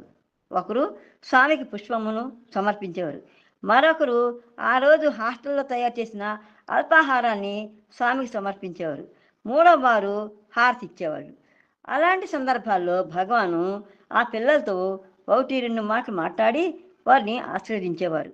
ఒకనాటి సాయంత్రం స్వామికి సమర్పించిన అల్పాహారము వేయించిన వేరుశెనగ గింజలు, పల్లీలు.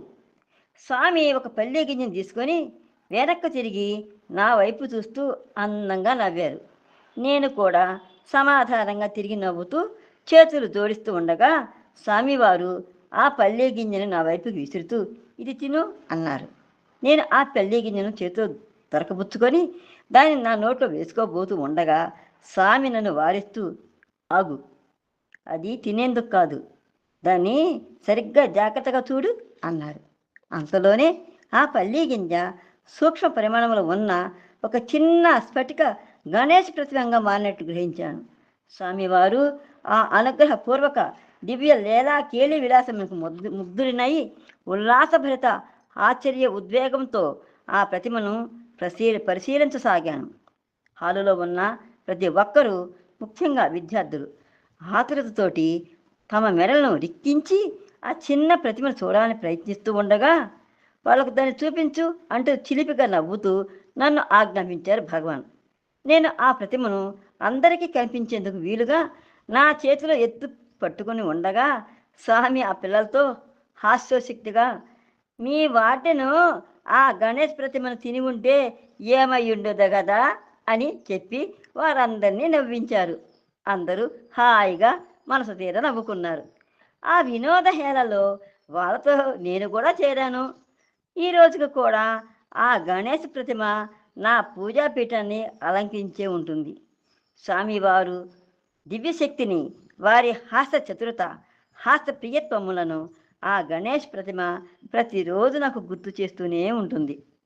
ఒకనాడు సాయంత్రం సాయి గీత ఎవరికి కావాలి? సాయి గీతను పెంచుకోవడానికి సిద్ధంగా ఉన్న ఎవరైనా ఎవరికైనా నేను దాన్ని ఇస్తాను.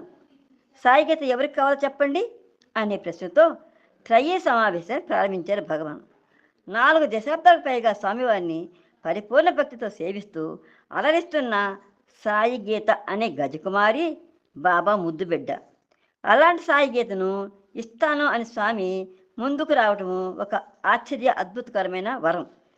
అక్కడ సమావేశమైన మాలో చాలామందిని ఆ ఏనుగు ఎలా తీసుకువెళ్ళాలి, దానికి ఆహారం ఎలా పెట్టాలి, దాన్ని ఎలా పోషించాలి, దాని సంరక్షణ ఎలా చెయ్యాలి అనేటువంటి పలు రకమైన ఆలోచనలతోటి సతమతం అవుతూ ఉండగానే ఒక పిల్లవాడు మాత్రం తక్షణమే తన చేతిని పైకెత్తాడు. మా అందరి మనసుల్లోనూ మెదులుతున్న ఆలోచనలను గ్రహించగల సర్వజ్ఞులకు స్వామి ఆ పిల్లవాని చొరవకు మెచ్చుకుంటూ అతన్ని ముందుకు రమ్మని పిలిచారు. తమ దివ్యహస్తాన్ని గాల్లో తిప్పి సుమారు 3 అంగుళాల ఎత్తుగల ఒక ఏనుగు ప్రతిమను సృజించి తన సుకృత్ భాగ్యానికి అద్భుత ఆశ్చర్య ఆనందాలలో మునిగి తేలుతున్న ఆ పిల్లవానికి ప్రసాదించారు భగవాన్. అప్పుడు అక్కడ చేరి ఉన్న తక్కిన వారందరినీ చూస్తూ, సాయి గీతను మీకు ఇచ్చిన నేను దాని పోషణాభారాన్ని, నా బాధ్యతను నేను వహించుకొని ఉంటానా అని మీరు అనుకుంటున్నారా అన్న బాబావారి వాక్కులు మాలో లోపించిన సంపూర్ణ విశ్వాసాన్ని బయటపెట్టాయి. మరొక సమయాన మందిరం బయట నిలబడి ఉన్న భగవాను త్రయీ సమావేశానికి మందిరంలోకి ప్రవేశిస్తున్న విద్యార్థుల వరుసలను గమనించసాగారు. ఆ పిల్లల్లో ఒక విద్యార్థి చేతి కర్రల సాయంతో కుంటుకుంటూ మందిరం వైపుగా వడిబడిగా రావడానికి ప్రయత్నించటం చూసిన స్వామి అతనిని తమ వద్దకు పిలిచారు. ఆ పిల్లవాడి నడక తీరు చూస్తే అతడు తన దేహభారాన్ని పాదాల మీద మోపడానికి సంకోచిస్తూ భయపడుతున్నట్టుగా తెలుస్తుంది. 10 రోజుల క్రితమే అతని కాలి మోచెప్పుకు శస్త్రచికిత్స జరిగింది. స్వామి ఆ ఆపరేషన్ గురించి అతన్ని అడిగి వివరాలు తెలుసుకుంటూ సానుభూతిగా, చాలా కాలం నుండి నీవు ఊతకర్రల మీదే ఉన్నావు కదా అన్నారు. అందుకు ఆ పిల్లవాడు, అవును స్వామి, ఏదో ఒక ఊతం లేకుండా నా పాదాలను నేల మీద పెట్టాలంటే భయంగా ఉంది అని తన పరిస్థితి వివరించాడు. స్వామి అతని చేతిని పట్టుకొని ఆ సమీపంలో ఉన్న ఒక ఉపాధ్యాయునితో ఆ పిల్లవాడి చేతిలో ఊతకర్రను తీసేయమన్నారు. అలా ఊతకర్రలు లేకుండా ఉన్న ఆ పిల్లవాడి చేతిని స్వామి పట్టుకొనే ఉండి అతడు తన పాదాలను నేలపై మోపి కొద్ది అడుగుల దూరం నడిచేందుకు అతనికి సాయం అందించారు. ఆ పిల్లవాడు కొంత ధైర్యం పుంజుకుంటూ ఉండగా స్వామి ఆ పిల్లవాడితో ఎవరి సహాయం లేకుండా తనకు తానుగా నెమ్మదిగా నడిచే ప్రయత్నం చేయమని చెప్పాడు. ఆ ప్రకారంగానే ఆ పిల్లవాడు ఎవరి సహాయం లేకుండా కొద్ది అడుగుల దూరం నడిచాడు. అప్పుడు స్వామి ఒక తల్లి వలె ఆనందంతో పొంగిపోతూ, బంగారు, నువ్వు నడవగలవు అని ఆశ్చర్యం ప్రకటించారు. స్వామివారి మాతృ వాత్సల్యానికి కదిలిపోయిన అతని కళ్ళల్లో కృతజ్ఞతా బాష్పములు పెళ్ళుబుకాయి. భగవాను ఒక ఉంగరం సృష్టించి ఆ పిల్లవానికి ప్రసాదిస్తూ, ఇది నీకు ఎల్లవేళలా అండగా సహాయంగా ఉండి నీవు పడకుండా, ఏ ప్రమాదం వాటిల్లకుండా నీకు రక్షగా పనిచేస్తుంది. ఇక మీదట నీవు నిర్భయంగా మామూలుగా నడవగలవు అని ఆశీర్వదించారు. ఆ కథ అక్కడితో ముగియలేదు. ఆ సంవత్సరాంతంలో క్రీడల పోటీలు నిర్వహించినప్పుడు సాధారణంగా అందరూ పాల్గొనటానికి భయపడే 5,000 మీటర్ల పరుగుల పోటీలో అదే పిల్లవాడు పాల్గొనటం మాత్రమే కాక విజయవంతంగా పూర్తి చేశాడు. ఆ పోటీ ముగిసిన వెంటనే ఆనందంతో విరిగిపోతున్న వదనంతో ఆ విద్యార్థి తన మిత్రులతో నమ్మకంగా చెప్పాడు, ఈ పోటీలో విజయాన్ని నా ప్రియమైన సాయిమాతకు అంకితం ఇస్తున్నాను అని చెప్పారు. సాయిరా చదవనా సాయిరా ఆపేయమంటా సాయిరా?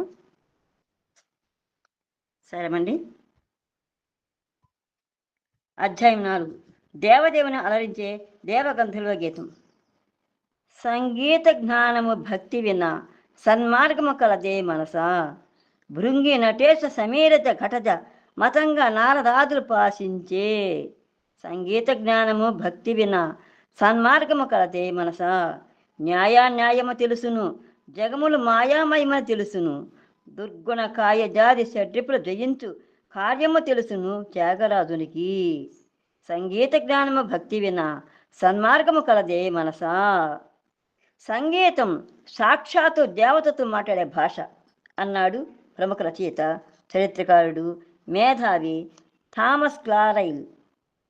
మానవుడు తన భావాలను వ్యక్తం చేయటానికి ఉపయోగించే భాషా మాధ్యమాలన్నింటిలోకి నిజానికి ఒక్క సంగీతంలో మాత్రమే దివ్యత్వం ఉట్టిపడుతుంది. మానవుడిని అనంతుడైన మాధవుని సామీప్యానికి చేర్చగలది సంగీతం అన్నది కార్లైల్ మహాశయుని అభిప్రాయం. సంగీతానికి గల మహిమా ప్రభావాలను, అత్యున్నత స్థానాన్ని పర్యావలోకనం చేస్తూ మర్త్యులగు మానవాళికి తెలిసి మానవలోకానికి మహోత్కృష్టమైన మేలు చేకూర్చున్నదే సంగీతం. సంగీతలోకం స్వర్గలోకముల కన్నా మిన్నయైనది. స్వర్గలోక సర్వస్వం సంగీత లోకానికి క్రింది స్థాయిలోనే ఉంటుంది అని అభివర్ణించాడు ప్రఖ్యాత ఆంగ్ల కవి, విమర్శకుడు, నాటకకర్త జోసెఫ్ ఆడిసన్. ఆయన పేర్కొన్నట్లుగా సంగీతం మానవునికి చేయగల మహోత్కృష్టమైన మేలు ఏమిటంటే మానవుని ఆత్మను పరమోన్నతమైన దివ్యధామమునకు పరమత సన్నిధికి ఉద్ధరించటమే. ఆధ్యాత్మిక భౌతిక జీవనముల మధ్య అనుసంధానం ఏర్పరిచేదే సంగీతం అంటాడు ప్రసిద్ధ సంగీతకారుడు బీథోవెన్. ఈ ప్రకారంగా ఆలోచిస్తే సంగీతం యొక్క ఆత్మయే ఆత్మ యొక్క సంగీతం. భారతదేశంలో నాదోపాసన అంటే సంగీత సాధన ద్వారా దైవాన్ని ఆరాధించటం. దైవ సాక్షాత్కారాన్ని పొందేందుకు అతి సులభమైన, అయత్నకృతమైన, యథేచ్ఛపూర్వకమైన మార్గముగా శ్లాఘించబడుతున్నది. మద్భక్త ఎత్ర గాయంతే తత్ర తిష్టామి నారద అని భగవంతుడే స్వయంగా ప్రకటించాడు కదా.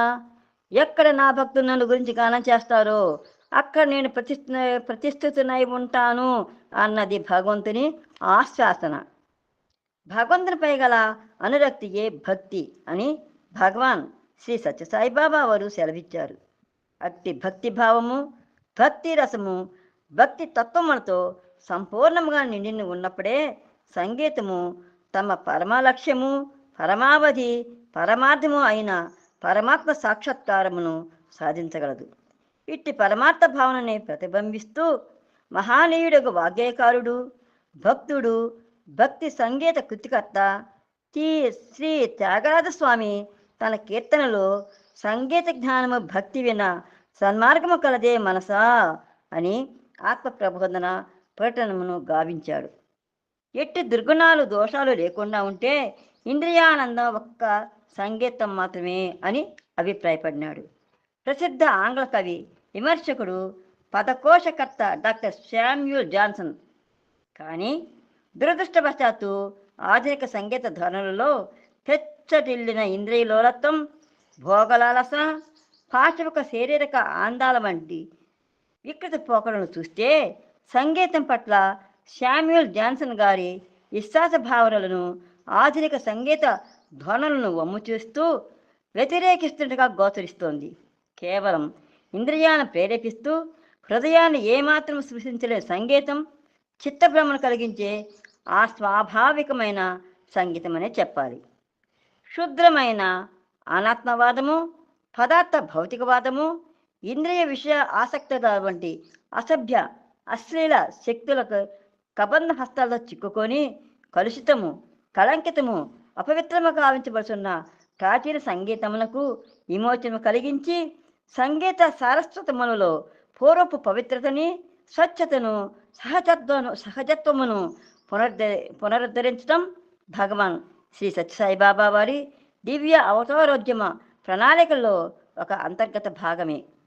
భగవాన్ వచ్చే పునరుద్ధరింపబడిన అత్యంత శక్తియుక్తము, ప్రభావయుక్తము అయిన సామూహిక దివ్య నామ భజన సంకీర్తన మహా ఉద్యమం భారతీయ శాస్త్రీయ సంగీతానికి తిరిగి ఊపిరులు పోసి దాన్ని పునరుజ్జీవింపచేయటంలో గణనీయంగా దోహదపడింది.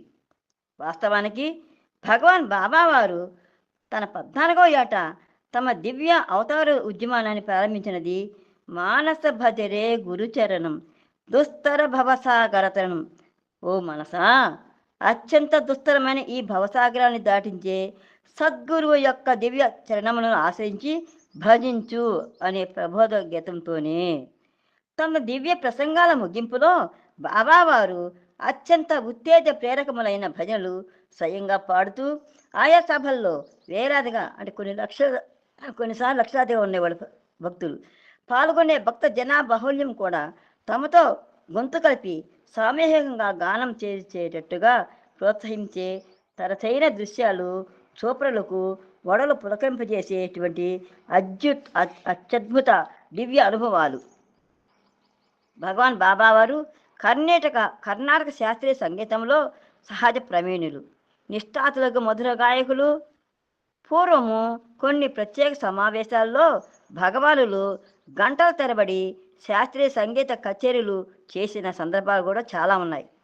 తమ దివ్య ప్రసంగం మధ్యలో కూడా సందర్భానుసారంగా ఉన్నట్టుండి వారు ఒక కీర్తనను, పాటను, పద్యాన్ని ఆలపించడం కూడా అసాధారణమేమీ కాదు.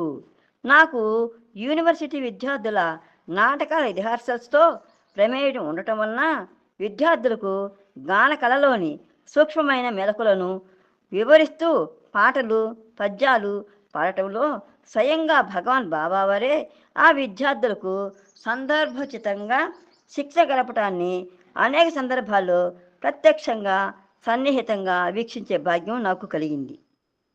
భగవాన్ బాబావారు తొలినాళ్ళ నుండే సంగీత, నృత్య, నాటకముల వంటి వివిధ కళల పట్ల మహా ఉదాత్తమైన ప్రేమ, ఆదరాభిమానములతో, విశాల హృదయంతో ఉదారంగా ఘనంగా కళలను పోషిస్తూ ప్రోత్సహిస్తూ వస్తున్నారు. భారతదేశంలో ఎంతో కొంత విలక్షణమైన పేరు ప్రఖ్యాతులుగాంచిన కళాకారుల్లో స్వామివారి దివ్య సమక్షంలో తమ కళా నైపుణ్యాన్ని ప్రదర్శించని కళాకారులు కానీ, వారి దివ్యహస్తంతో సృజించి ప్రసాదించి అలంకరించిన ఆభరణములను, తదితర దివ్య కానుకలను అందుకోని వారు కానీ ఎవరూ లేరని చెప్పవచ్చు. వారిలో కొంతమంది కళాకారులు అతి చిన్న వయసులోనే, అప్పటికి ఇంకా వారి పేరు కూడా ఎవరికి తెలియని రోజుల్లోనే స్వామి సన్నిధి చేరి భగవానుల దివ్యశ్రీ అనుగ్రహ ప్రోత్సాహాలతోటి ప్రవృద్ధమానులై కాలాంతరంలో ప్రసిద్ధ కళాకారులుగా కీర్తి పతాకాలు అందుకున్న వారు ఉన్నారు. భగవాన్ బాబావారి 69వ మరియు 70వ జన్మదినోత్సవ సందర్భాల్లో 1994 మరియు 1995 సంవత్సరంలో నవంబర్ నెలల్లో 2 పర్యాయములు ప్రశాంతి నిలయములో భగవాను దివ్య సమక్షంలో జాతీయ సమగ్రత కొరకు సమైక్యత సంగీత ఉత్సవాలు, అంటే spirit of unity concert share national integration పేరిట సంగీతోత్సవాలు నిర్వహింపబడినాయి. భారతదేశం నలుమూల నుండి గొప్ప సంగీత కళాకారులు, సంగీతజ్ఞులు, తదితర కళాకారులు పెద్ద సంఖ్యలో తరలివచ్చి ఆ సంగీత ఉత్సవాల్లో పాల్గొన్నారు. ఆ సంగీత కళాకారుల జాబితాలు చెప్పాలంటే భారతదేశంలో సంగీత కళారంగంలో ప్రసిద్ధులైన వారు ఎవరెవరు ఉన్నారో వారందరి పేర్లు కూడా చేరు చేసుకున్నాయి. వారిలో ఎంఎస్ సుబ్బలక్ష్మి, భీమ్చంద్ జోషి, జన్రాజు, బేగం పర్వీన్ సుల్తానా, దిల్షాద్ ఖాను, శివకుమార్ శర్మ, అహ్మద్ అలీ ఖాన్, అల్లారఖా, జాకిర్ హుసేను, ఫజల్ ఖురేషి, షఫాత్ అహ్మద్ ఖాన్, లాల్గుడి జైరమ్, కున్నక్కుడి వైద్యనాథన్, ఈమని గాయత్రి, ఎస్పి బాలసుబ్రహ్మణ్యం, శంకర్ మహాదేవను, సంజీవ్ అభ్యంకరు, వాణి జయరాము, కవితా కృష్ణమూర్తి, సుధా రఘునాథన్, బాంబే జయశ్రీ, కేఎస్ చిత్ర, అనూప్ జలోటా, మను, జగజీత్ సింగ్, సురేష్ వాట్కర్ ఇత్యాది ప్రసిద్ధ కళాకారులతో పాటుగా వర్ధమాన యువతరంగాలు, విరిసిన మొగ్గల వంటి బాల మేధావులు కూడా తమ సంగీత పాటవాన్ని ప్రదర్శించారు. దేవదేవుని సన్నిధిలో సంగీత సమార్చనలు గావించుటకై దేవదూతలు, గంధర్వులు ఏకమై వచ్చినట్లుగా కనపడేది. ఈ ఆధునిక కాలంలో సాంప్రదాయ భక్తి సంగీతాన్ని తిరిగి బ్రతికించి రక్షించి పోషించి ప్రోత్సహిస్తున్న భగవాన్ బాబా వారికి కృతజ్ఞత అంజలులతోటి సంగీత కళా నీరాజనాలు సమర్పించేందుకు వారంతా భక్తి శ్రద్ధలతోటి దివ్య కళాపీఠానికి వచ్చి చేరినట్టు ఉండేది. దీనికి తోడుగా భారతదేశంలో పేరుగాంచిన నృత్య కళాకారులు మరియు ప్రతిభావంతులైన యువ కళాకారుల నృత్య ప్రదర్శనలు కూడా ఈ ఉత్సవాల్లో సమర్పింపబడినాయి. 1994, 1995 సంవత్సరాల్లో ప్రశాంతి నిలయంలో జరిగిన సంగీత ఉత్సవాల నిర్వహణ బాధ్యతను నిర్వర్తించిన వారు భారత సాంస్కృతిక సమగ్రతా మండలి అంటే భారత కల్చరల్ ఇంటిగ్రేషన్ కమిటీ BCIC. భారత మాజీ రాష్ట్రపతి డాక్టర్ బిడి జెట్టి గారు ఆ కమిటీకి అప్పుడు అధ్యక్షత వహిస్తూ ఉండేవారు. శ్రీ TVK శాస్త్రి గారు BCIC వ్యవస్థాపక సమావేశకర్త అంటే ఫౌండర్ కన్వీనరు. దైవభక్తి కేంద్ర బిందువుగా దేశవ్యాప్తంగా వివిధ సాంఘిక సాంస్కృతిక ఉత్సవాలను నిర్వహించడం ద్వారా జాతీయ సమైక్యతను, సామాజిక సహృద్భావన, సామరస్యతలను పెంపొందించడమే ప్రధాన లక్ష్యంగా 1981లో భారత కల్చరల్ ఇంటిగ్రేషన్ కమిటీని స్థాపించడం వెనుక వాస్తవానికి భగవాన్ బాబా వారి ప్రేరణ, దివ్య మార్గ నిర్దేశమనే పాత్ర ప్రధానమైందని శ్రీ శాస్త్రి గారు తరచూ జ్ఞాపకం చేస్తూ ఉంటారు. 1982లో న్యూఢిల్లీలో నిర్వహించబడిన ఆ కమిటీ వారి ప్రప్రథమ కార్యక్రమమైన శ్రీ సీతారామ సంగీత ఉత్సవమునకు భగవాన్ బాబాలు స్వయంగా హాజరయ్యి తమ దివ్య సమక్ష భాగ్యమును వారికి అనుగ్రహించారు. ఆ సందర్భంలో కమిటీ వారు నిర్వహించిన శ్రీ సీతారామ కళ్యాణ ఉత్సవములో భగవానుడు ఒక మంగళసూత్రం సృజించి దాన్ని స్వయంగా తమ దివ్య హస్తములతోటి ప్రతిమ ఆ రూపంలో ఉన్న సీతాదేవి కంఠమును అలంకరించారు. ఆనాటి సమావేశంలో పాల్గొన్న ఆ నగర ప్రముఖులను ఉద్దేశించి భగవాను అనుగ్రహించిన ఉత్తేజభరితమైన దివ్య ప్రసంగం అనేకుల హృదయాల్లో తీవ్ర ఆధ్యాత్మిక ఉత్కంఠను, అభిలాషను రెక్కెత్తించి ప్రతిఫలింపజేసింది. నాటి ఆ కార్యక్రమము భారత కల్చరల్ ఇంటిగ్రేషన్ కమిటీ చరిత్రలో ఒక మైలురాయి. ఇక అప్పటి నుండి ఆ కమిటీ వారికి విరుదుని చూసే అవసరం కూడా కలగలేదు. 1993లో బెంగళూరులో BCIC వారు నిర్వహించిన 22వ సంగీత ఉత్సవానికి కూడా భగవాన్ బాబా వారు మరలా హాజరయ్యి కమిటీ వారికి, కళాకారులకు, నగర పౌరులకు తమ దివ్య సమక్షాన్ని అనుగ్రహించారు.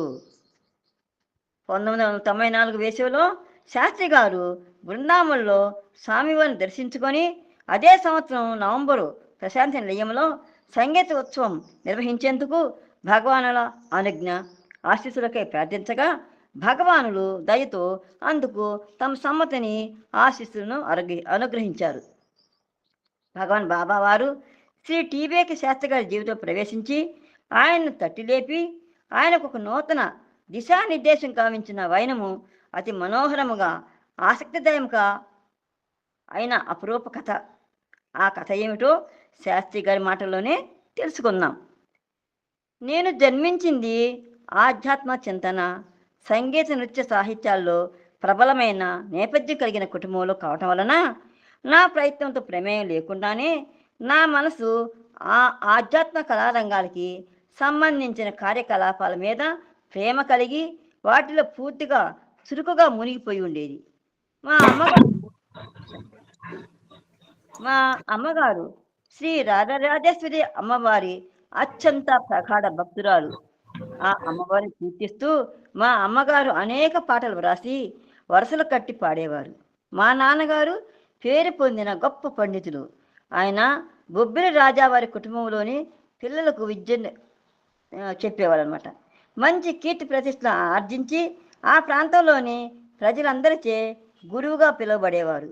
నేను విద్యార్థి దశ నుండే భక్తి విషయకమైన పలు సంస్కృత ప్రదర్శనలు నిర్వహిస్తూ వాటిల్లో పాల్గొనేవాడిని. ఆడిటర్గా మద్రాసు నా వృద్ధి జీవితం సాగిస్తూనే సంగీత లలిత కళ ప్రోత్సహించి అభివృద్ధి గావించే కార్యక్రమాలలో పూర్తిగా తలమునకలై ఉండేవాడిని. మద్రాసులో ఒక సుప్రసిద్ధ సాంస్కృతిక సంఘానికి ఉపాధ్యక్షుడిగా నాకు చాలామంది సంగీత నృత్య కళాకారులు, రచయితల వంటి ప్రముఖులతోటి సన్నిహిత సంబంధాలు ఏర్పడినాయి. ఆఖరికి అతి లాభదాయకమైన సంపాదననిచ్చే నా వృత్తిని కూడా వదిలిపెట్టి నా జీవితాన్ని పూర్తి కాలం కళారంగానికే అంకితం గావించాను. లాభాపేక్ష, ఆదాయ ప్రయోజనాలతో నిమిత్తం లేకుండా కళారంగానికి సంబంధించిన కార్యకలాపాల్లోనే పూర్తిగా నిమగ్నమయ్యాను. కానీ నా హృదయంలో ఏదో తెలియని వెలితి, శూన్యత భావం నెలకొని ఉండి ఏదో సాధించుదామనే ధీమా, ఇంకా ఏదో సాధించాలని తపన, రెండు నాలో పూర్తిగా లేకుండా పోయినాయి. అలాంటి శూన్య పరిస్థితిలో నా జీవితంలో వెలుగును ప్రసాదించమని భగవంతుణ్ణి ప్రార్థించేవాణ్ణి. మా కుటుంబానికి పలు దశాబ్దాలుగా సుపరిచితులైన పెద్దలు, 83 ఏళ్ల వయస్కులు, ప్రఖ్యాత జ్యోతిష్కులకు శ్రీ పాకా సూర్యనారాయణ గారు 1979 ఆగస్టులో మా ఇంటికి వచ్చి కొన్ని రోజులు మా వద్ద ఉన్నారు. ఒక రోజున ఆయన నాతో, శాస్త్రి, త్వరలోనే నువ్వు ఒక విశ్వ పురుషునితోటి సంపర్కాలను ఏర్పరచుకుంటావు. ఆ విశ్వపురుషుడు ప్రపంచ ప్రసిద్ధి చెందిన దివ్య మహానీయుడు అని అన్నారు. మొదట నేను ఆయన మాటలను పెద్దగా పట్టించుకోలేదు. సరికదా, తేలికగా తీసుకొని ఉపేక్షించాను. ఒక వారం రోజుల తర్వాత ఆయన మళ్ళీ చెప్పారు. 1979 అక్టోబర్ 28వ తేదీ మధ్యాహ్నము 12 గంటల సమయంలో నువ్వు సాక్షాత్తు కలియుగ ప్రత్యక్ష సజీవ దైవము యొక్క దర్శన భాగ్యం పొందుతావు. ఆయన నీతో సంభాషిస్తారు. ఆ పెద్ద మనిషి అంతటి సాధికారతో చేసిన ఆ గంభీర ప్రకటన కూడా నాపై ఏమాత్రం ప్రభావం చూపల. కానీ అదేమిటి తెలుసుకోవాలనే కుతూహలం మాత్రం నాలో కొంత పడుచూపింది. 80 ఏళ్ళు పైబడిన ఆ జ్యోతిష్ పండితుడు మళ్ళీ అక్టోబర్ 16వ తేదీన నా వద్దకు వచ్చి అంతకుముందు అని చెప్పిన సంగతి మళ్ళా చెప్పినప్పుడు మాత్రం నేను, ఈ నడయాడే సజీవదైవం ఎవరు అని ఆయన అడిగాను. అందుకు ఆయన భగవాన్ శ్రీ సత్యసాయి బాబా అని బదులిచ్చారు. నేను బాబా గురించి విని ఉన్నాను, కానీ నాకు ఆయన గురించి మాత్రం ఎక్కువగా ఏమీ తెలియదు.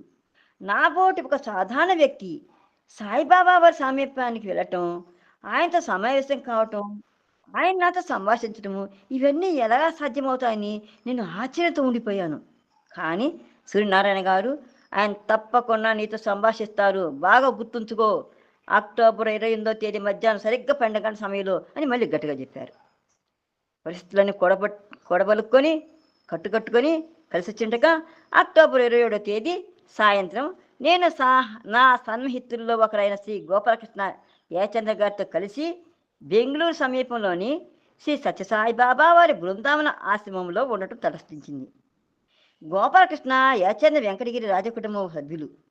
ఆనాటి సాయంత్రం చెప్పుకోదగ్గ విషయం ఏంటంటే, ఏది చోటు చేసుకోలేదు, కానీ నేను భగవాన్ బాబా వారిని ప్రప్రథమంగా ఆ రోజున దూరం నుంచి దర్శించుకోగలిగాను. కానీ నేను ఎంతో ఆతృతతోటి మరుసటి రోజుకు మళ్ళీ ఎదురు చూస్తూ ఉన్నాను. మరుసటి రోజు అక్టోబర్ 28వ తేదీ ఆదివారం నాడు నేను, నా మిత్రుడు ఇద్దరం కలిసి బెంగళూరు నుంచి ప్రయాణించి ఉదయం సుమారు 7 గంటలకి బృందావన ఆశ్రమం ప్రాంగణంలోకి ప్రవేశించాం. అప్పటికే అక్కడ చేరి ఉన్న వేలాది మంది భక్తజనులు ఒక పెద్ద రావి చెట్టు కింద కూర్చుని ఉన్నారు. ఆ రోజు ఆదివారం, అందుచేత ఆ రోజంతా కూడాను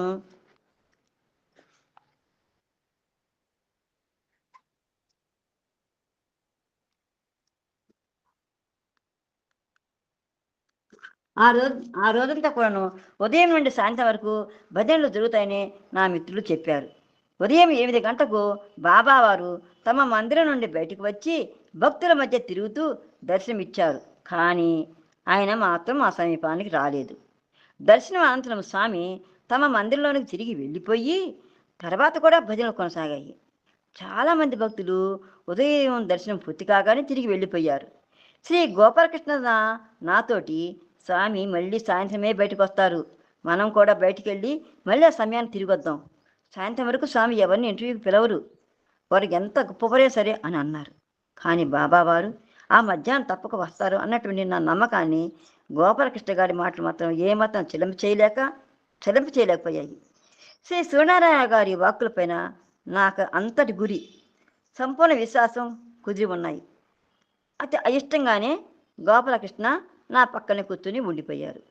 మధ్యాహ్న సమయం సమీపిస్తూ ఉంటే మేము ఉత్కంఠతతో బిగుసుకుపోయాం. ప్రతి నిమిషము ఒక్కొక్క దినము కన్నా దీర్ఘంగా నడుస్తున్నట్టు అనిపించసాగింది. అలాంటి పరిస్థితిలో నాకు సంపూర్ణ ఆనంద ఆశ్చర్యాన్ని కలిగిస్తూ మందిర సింహద్వారం తలుపులు తెరవబడినాయి.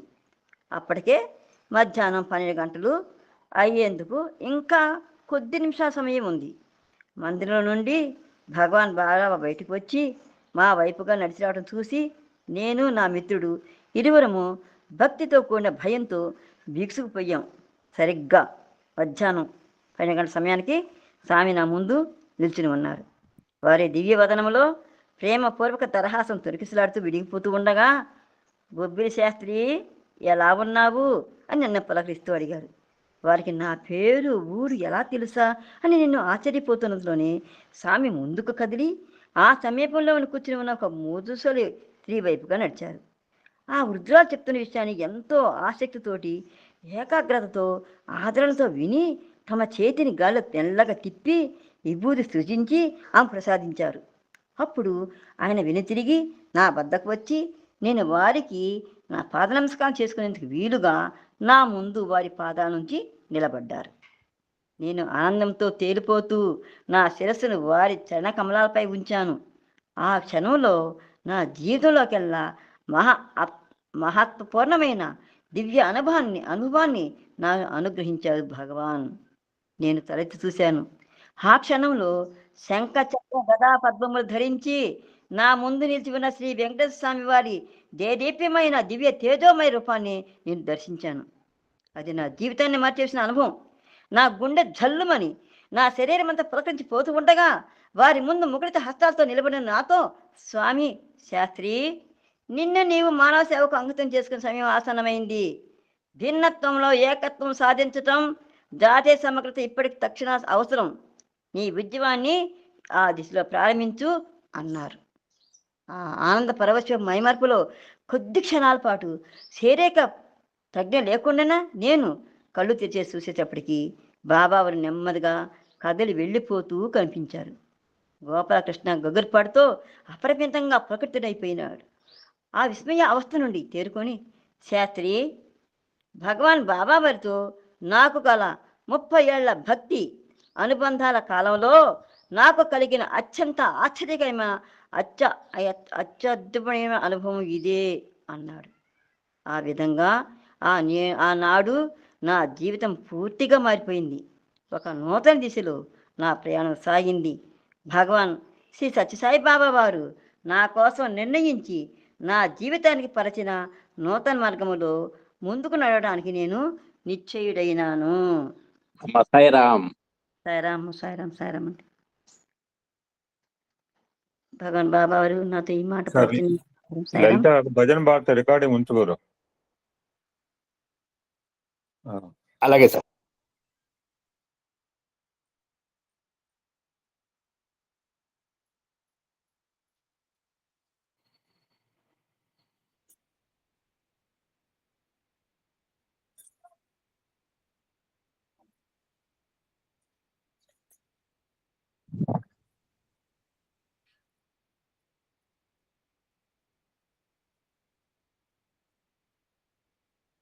సంకటహరణ శ్రీ సాయి రమణ పంకజ చరణ నమో నమో.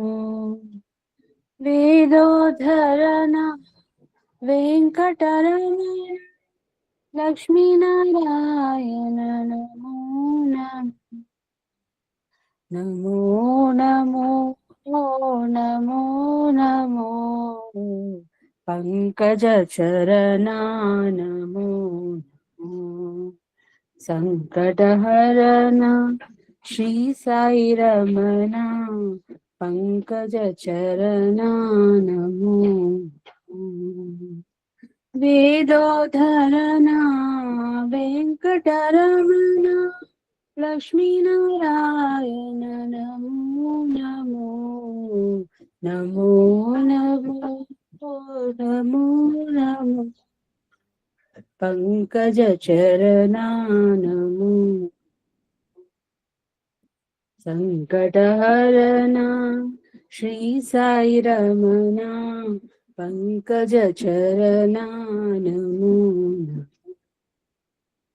साई माता पिता दीन बंधु सखा तेरे चरणों में साई मेरा कोटि प्रणाम। मुझे शक्ति दो मेरे साई शिवा, मुझे भक्ति दो मेरे साई शिवा, मुझे मुक्ति दो मेरे साई शिवा। साई माता पिता दीन बंधु सखा तेरे चरणों में साई मेरा कोटि प्रणाम। मुझे शक्ति दो मेरे साई शिवा, मुझे भक्ति दो मेरे साई शिवा, मुझे मुक्ति दो मेरे साई शिवा। साई माता पिता दीन बंधु सखा तेरे चरणों में साई मेरा कोटि प्रणाम। साई माता पिता दीन बंधु सखा तेरे चरणों में साई मेरा कोटि प्रणाम। मुझे शक्ति दो मेरे साई शिवा, मुझे भक्ति दो मेरे साई शिवा, मुझे मुक्ति दो मेरे साई शिवा। साई माता पिता दीन बंधु सखा तेरे चरणों में साई मेरा कोटि प्रणाम। हरि भजन बिना सुख शांति नहीं, हरि नाम बिना आनंद नहीं, हरि नाम बिना आनंद नहीं, हरि भजन बिना सुख शांति नहीं, हरि नाम बिना आनंद नहीं, हरि नाम बिना आनंद नहीं, हरि भजन बिना सुख शांति नहीं, जप ध्यान बिना संयोग नहीं, प्रभु दर्श बिना प्रज्ञान नहीं, दया धर्म बिना सत्य धर्म नहीं, भगवान बिना अपना नहीं, हरि नाम बिना परमात्मा नहीं, हरि भजन बिना सुख शांति नहीं।